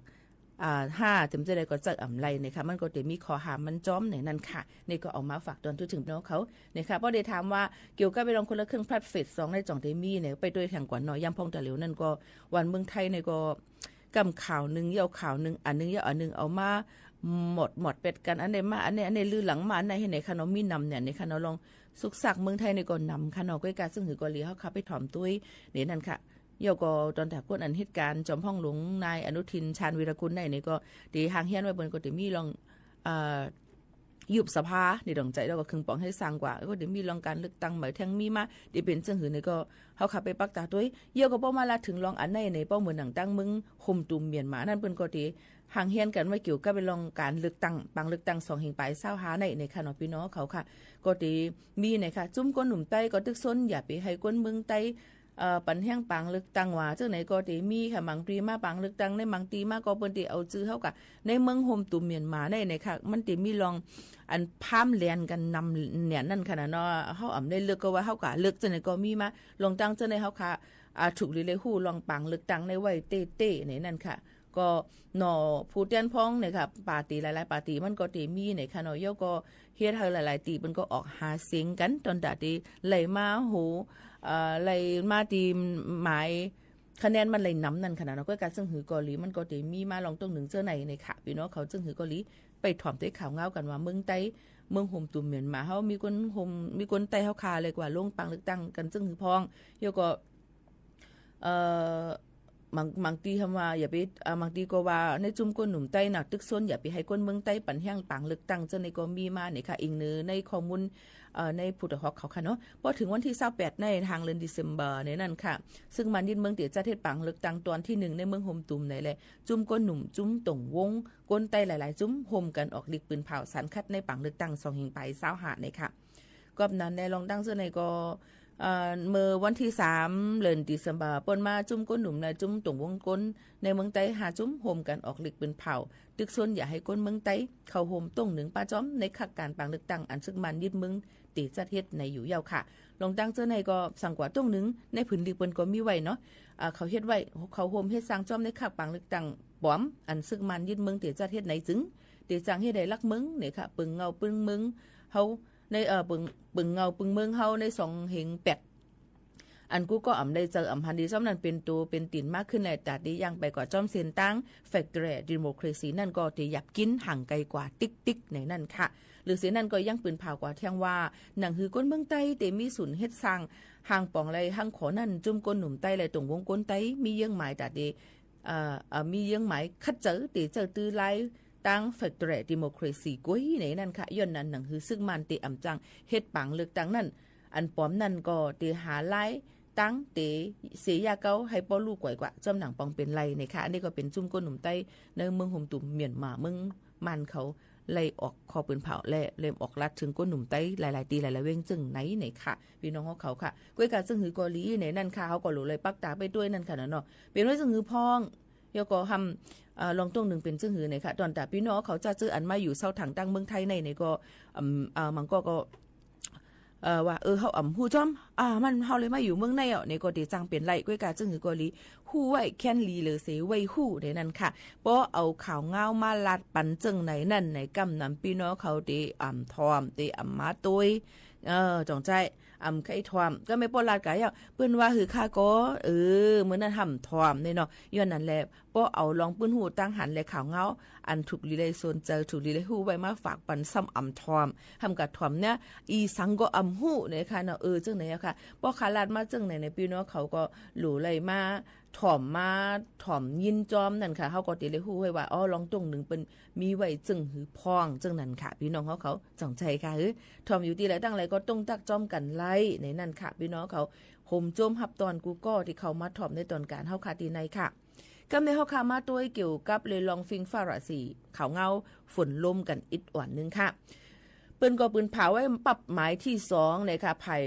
ฟิงฟาราสีตั้งเมืองจึงไทยลามขาดไว้ว่าฝนเตตกน้ำยก็เตตกน้ำในปืนตีภาคใต้ซึ่งไทยนั้นก็ปอดจานเมืองไทยนะคะตอนแต่เมืองไทยปอดห้องจึงไทยนั่นในจึงตีมีฝนตกมังตีเมื่อว่าจ่องฝนตกค่ะพี่น้องเขาอยู่เมื่อว่า6ค่ำตกค่ะนะจอมหิมลอยสุดเทผ้าจอมเสียนตั้งอันจำลอยก็มีค่ะนะพี่น้องเขาก็ฝนตกมาอิดออดเนี่ยค่ะเพราะว่าฝนตกมาเย่าในจึงลมกัดลมเย็นติกัดเตอมาหรือเสเก่า2 ถึง 4 องศาดีกรีในวันที่11ต่อถึงวันที่13หรือ12แห่งปลาย25ในนั่นค่ะพี่น้องเขาค่ะย้อนเปิ้นนั่นแหละพี่น้องเขาก็หลู่ไหลฟังกันไว้จะเจออันอยู่จอมเจดวนประจวบคีรีขันธ์เจดวนชุมพรในนั่นค่ะติดฝนตกน้ำสุราษฎร์ธานีนครศรีธรรมราชพัทลุงสงขลาเนี่ยค่ะเดมีลองลมพัดเป่ามาเฮ็ดให้ตั้งปอดภาคใต้นั้นก็ปอดจานเมืองไทยนั่นเนี่ยค่ะเตฮบทบยาฝนตกน้ำเตอหรือเสเก่าเที่ยงจึงหนังไหนค่ะบ่แม่พี่ๆน้องๆเขาไว้เหลือเสนนั้นวันที่13ต่อถึงวันที่16เดือน12นั่นในจึงเนี่ยค่ะตั้งปอดจานก็ได้มีฝนตกน้ำเที่ยงเลยค่ะทัดกันหลายๆวันค่ะเนาะก็เป็นนั้นพี่น้องเขาจะเจออันอยู่ไว้จอมอันเมื่อหนัง7วันอันปีหมู่เขานุ่นลาดกว่านั่นให้ฟังกันไว้จอมเนี่ยนะคะอยู่จอมน้ำปังไหลได้ตั้งขึ้นสูง2 ถึง 3 เมตรในนั่นค่ะเดี๋ยวก็มังปืนตีมีสูงถึง3ขึ้นเหนือกว่าจังหนังนะคะตอนตาปังไหลอ่าวไทยเนี่ยค่ะก็เตมีน้ำปังไหลสูง2 เมตรเนี่ยค่ะฝนได้ตกลงมาเหมือนกันในนั่นค่ะพี่น้องเขาค่ะก็ย้อนให้พ่อแม่พี่น้องเขาฟังกันไว้ฝนได้ตกน้ำยก็ได้ตกน้ำได้จ้างเฮ็ดให้น้ำท่วมน้ำน้ำนองน้ำห้วยน้ำหองไหลมาเฮ็ดให้ท่วมเฮือนเยโคกของอันมีรองลำลองอีกป้าอองตีเหตุการณ์ให้การส่วนพี่น้องเขานั่นจอมตอนตาก้นอันเป็นต่ำงาก้นอันเป็นก้นพายเฮือเขาอันอยู่จอมน้ำอ่าวไทยปังลายอ่าวไทยเขาตั้งปังลายอันดามันเขานั่นนี่ก็ถูกลีเลยฟังกันไว้ลองตาที่ออกคือกว่าในน้ำปังลายในค่ะเนาะยก็ดูเลยถ่อมได้ข่าวเงากันลีกว่าจึงหนังในค่ะก็เมื่อนั้นปอดมาด้วยตั้งปอดห่องจึงไทยและผักเนื้อนั่นในจึงเดเฮ็ดเฮาฝนเดมีตกหมังปืนตีในวันที่11ถึงวันที่13เดือน12แห่งปลาย25หรือเสนั้นก็ติดกัดลงมากัดน้ำเตอมาหรือเสเก่า2 ถึง 4 องศาเซลเซียสในค่ะยก็อองตีตาพอยสันลอยสูงนั่นติกัดเฮียงเต้พี่น้องเขาก็ประวัติตีกว่าแอลแลตีกว่าตั้งไรไปตั้งไรก็ถูกหรือไรฟังกันไว้เฮาลอดเพเฮาอยู่รูล้อมได้ถึงป้ายอยู่ลีพี่น้องเขาเนี่ยนั่นค่ะเจ้าให้เจ้าสนเจ้าหน้าเขานั่นเนี่ยก็รูล้อมได้ถึงลองตาดิมีลองลูซุ่มในหมักเขาเต้านำเขาขานั่นเนี่ยค่ะบ่เดี๋ยวมาลาจึงนั้นในตาเหลียวในพักเยอนั่งเขียวกาน่ะคณะตาเหลียวเนี่ยมันกาเขาคิงเด่มใจค่ะเนาะกาขันมันกาขึ้นมาเต้ๆเนี่ยค่ะพักหมีพักกีเมียนเน็ดว่าอินจิตว่าค่ะเนาะมีตัวแต่ว่ามีตัว2มี1ตัวก็อยู่10 บาท20 บาทกามาเตค่ะยืนว่ามันเป็นข้าวกัดเลยพักเดียวนั่งเขียวในมันติออกหยาบเบี้ยวก็มันติมังเบี้ยวมันติเนาเลยง่ายย้อนนั้นแต่เหลียวในเนอปลาได้ถูกเลยสิค่ะนะแต่เหลียวในเมื่อว่ามือซื้อในหิ้งหมูเขานวลว่าติเฮ็ดพักตีตัวแกงนี่ค่ะว่าติเฮ็ดพักตีตัวแกงว่าจังไหนค่ะโยก็กาขันมันกาหนาเนี่ยค่ะพักหมี่พักกี้ว่าจังไหนค่ะเนาะมันกาเฮียงหนาเนี่ยค่ะพี่น้องเขาอันนี้ก็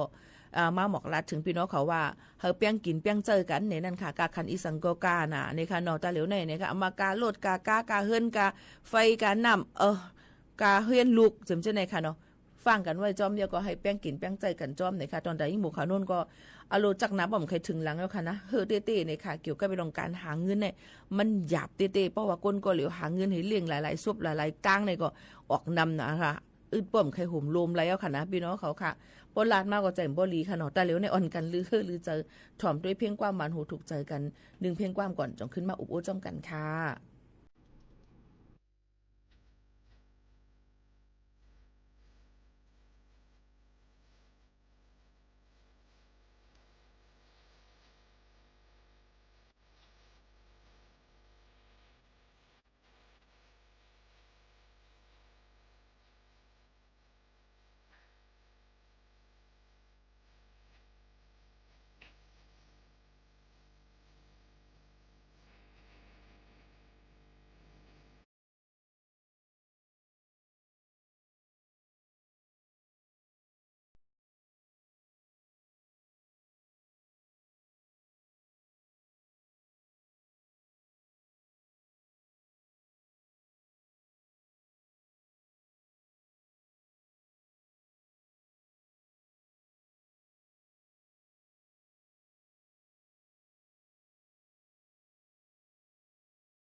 ค่ะพี่น้องข่าวในตอนการเฮาค่ะเป็นห้องปล่อยเสียงเก้งใหม่ AM 1476กิโลเฮิรตซ์ค่ะปืนปล่อยเสียงกูวันข่าวยาม 10 โมงถึง 11 โมงกลางในกลางค่ำอยู่จ้อมเขาโมข่าวน้นผู้ปืนเผาและผู้จัดรายการอยู่ดี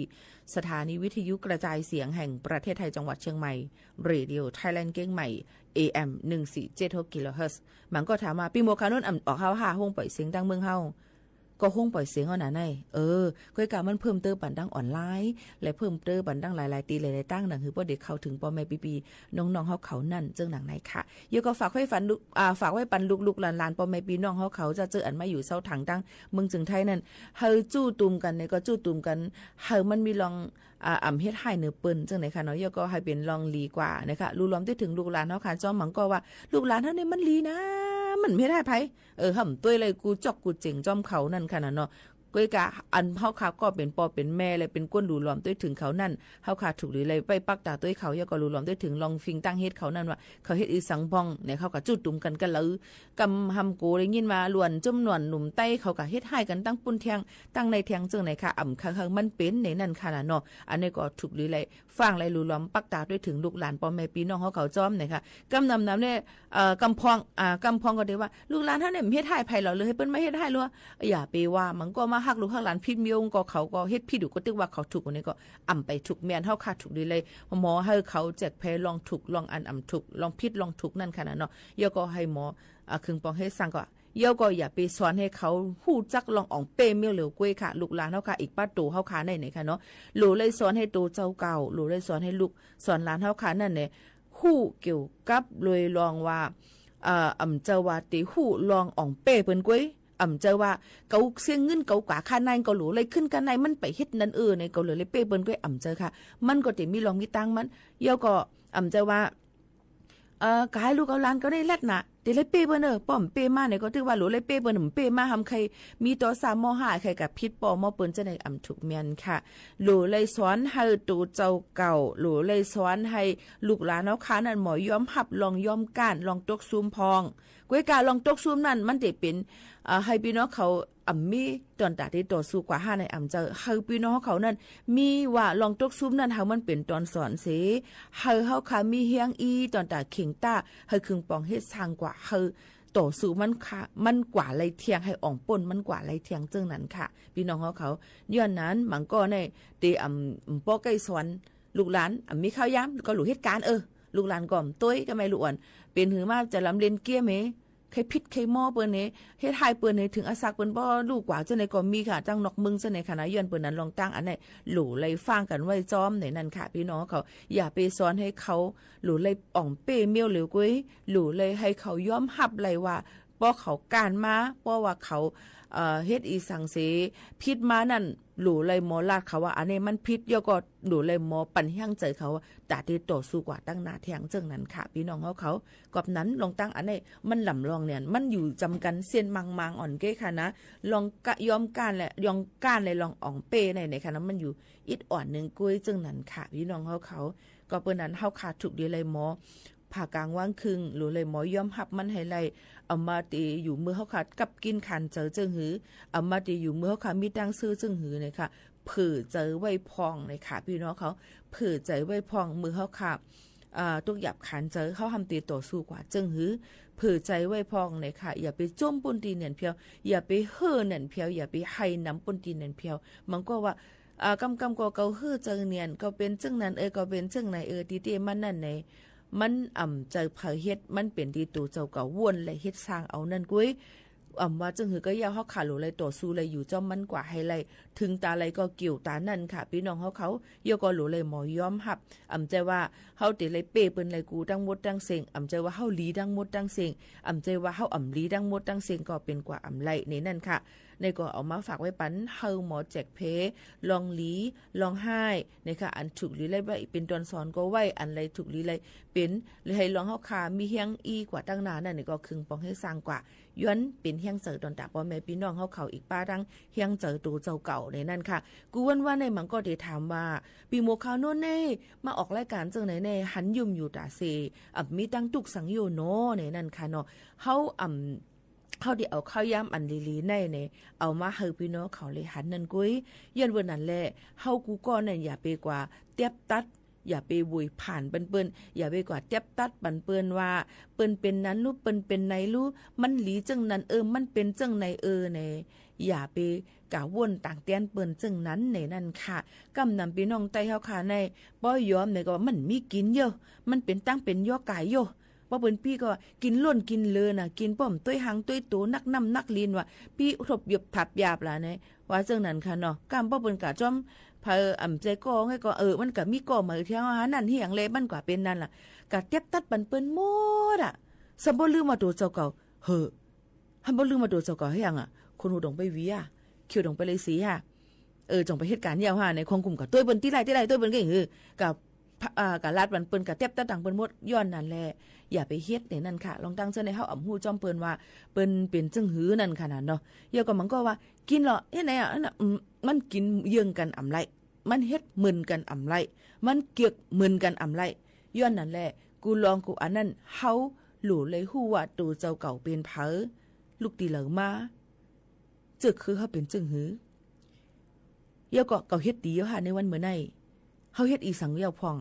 จึงนั้นเตลีก่อนที่เฮาขาดกับเต้ยเปิ้นนั้นเฮาต้วยดีตัวเจ้าเก่าก่อนนะคะเดี๋ยวก็อำตุ้มเตอไผนั่นอำกว่าสิเกเฮตาเพราะนั้นลีเลอเสเปิ้นเย้าเนี่ยค่ะบ่แม่พี่น้องเขาค่ะลองตั้งอันนี้ก็ย้อนฝากไว้ปั่นค่ะเนาะบ่แม่พี่น้องเขามันก็ได้ฮู้ลีเลอเสยิ่งหมกเขานั้นก็เป็นไรก้วยกาว่าจึงหือก็ลีเนี่ยค่ะมันปองมาเหมือนหนังม่วงค่ะป้อมต่อยก็หลังนั่นค่ะเนาะก็บ่ลืมวนเตียมากุ่มก็วนเรื่องเปิ้นแกบ่ลืมเรื่องตัวเจ้าเก่าแน่ที่ไรบ่กึ่งวันนั้นเป็นเหตุการณ์ในซึ่งไหนก็ได้มีค่ะย้อนนั้นพี่น้องเขาหลู่ไรฟังกันไว้ลองตั้งเจ้าในอย่าไปกว่าตุ้มเตอเผออย่าไปกว่าเคยฮู้เรื่องเปิ้นเนี่ยเพียวอาลาในนั้นค่ะมันติหยับขันเจอตนตาเฮาฮะตั้งหมดตั้งเสียงนั่นอยู่ค่ะพี่น้องเขาก็เอามาฝากปันพ่อแม่พี่ๆน้องๆเขาให้ละยินถ่อมจำกันซึ่งหนังไหนค่ะนะสืบหรือให้ใจถ่อมด้วยเพียงความหมันหูถูกใจค่ะอันนี้เพราะว่าพี่น้องเขาใครฝากมือตั้งเฮินเพราะว่าพี่น้องเขาใครฝากก้ามอยู่ลีผักขาวมือตั้งเฮินเนี่ยก็ยังตึกไหลเหมือนเก่าค่ะนะพ่อแม่พี่น้องเขาค่ะยังตึกไหลเหมือนเก่าในนั่นค่ะมาถ่อมด้วยค่ะเพราะว่าใครฝากมืออย่าลืมวนถึงห้องปล่อยเสียงเรดิโอนะคะอันนี้น้องโฮคองไว้เรดิโอค่ะนะสืบยินถ่อมด้วยค่ะ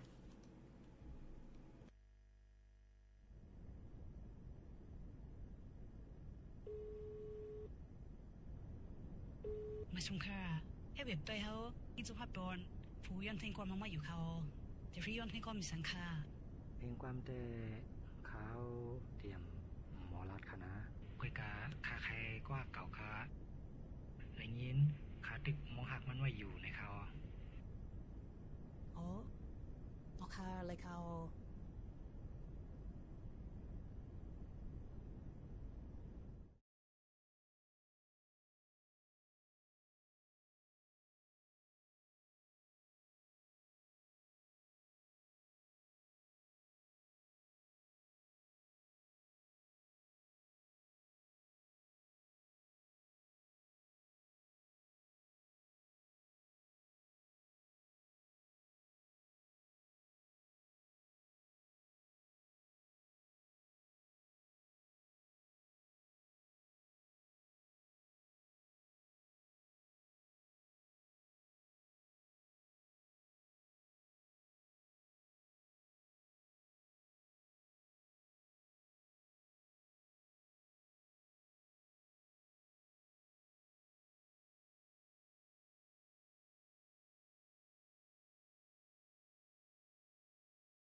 สั่งเลยยินก็ให้เจ้าขึ้นปอกไหวค่ะแล้วก็อย่าไปลืมไหวกับต่างที่ต่างๆสปอลืมมาถ่อมตั้งหงเปิดเสียงเก้งใหม่ AM 147เฮอกี่แล้วเฮอตีในค่ะข้าย้ำจำมดซิงค่ะเดี๋ยวย้อนผัดยันพี่น้องเขาเมื่อกว่าก่อนจงขึ้นมาโฮมาทุบจอมพี่น้องเขาเที่ยงในตอนการเฮาค่ะที่ใน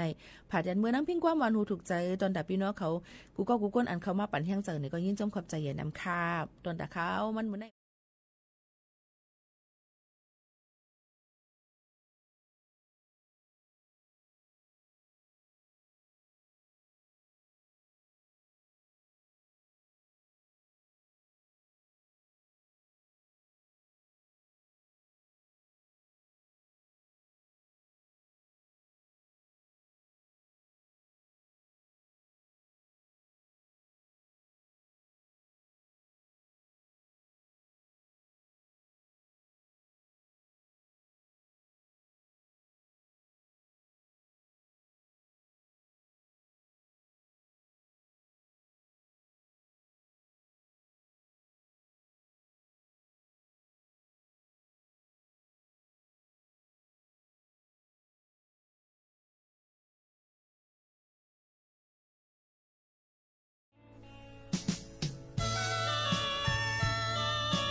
từ sập khả quê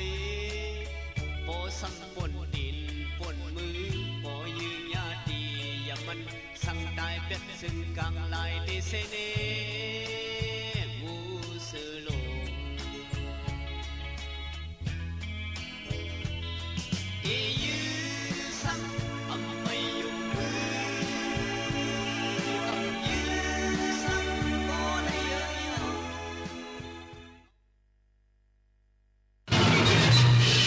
สถานีวิทยุกระจายเสียงทั่วประเทศเสนอข่าวต้นชั่วโมง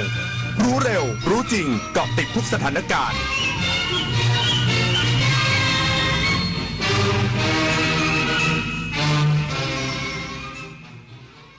รับฟังข่าวต้นชั่วโมง 23 นาฬิกากับ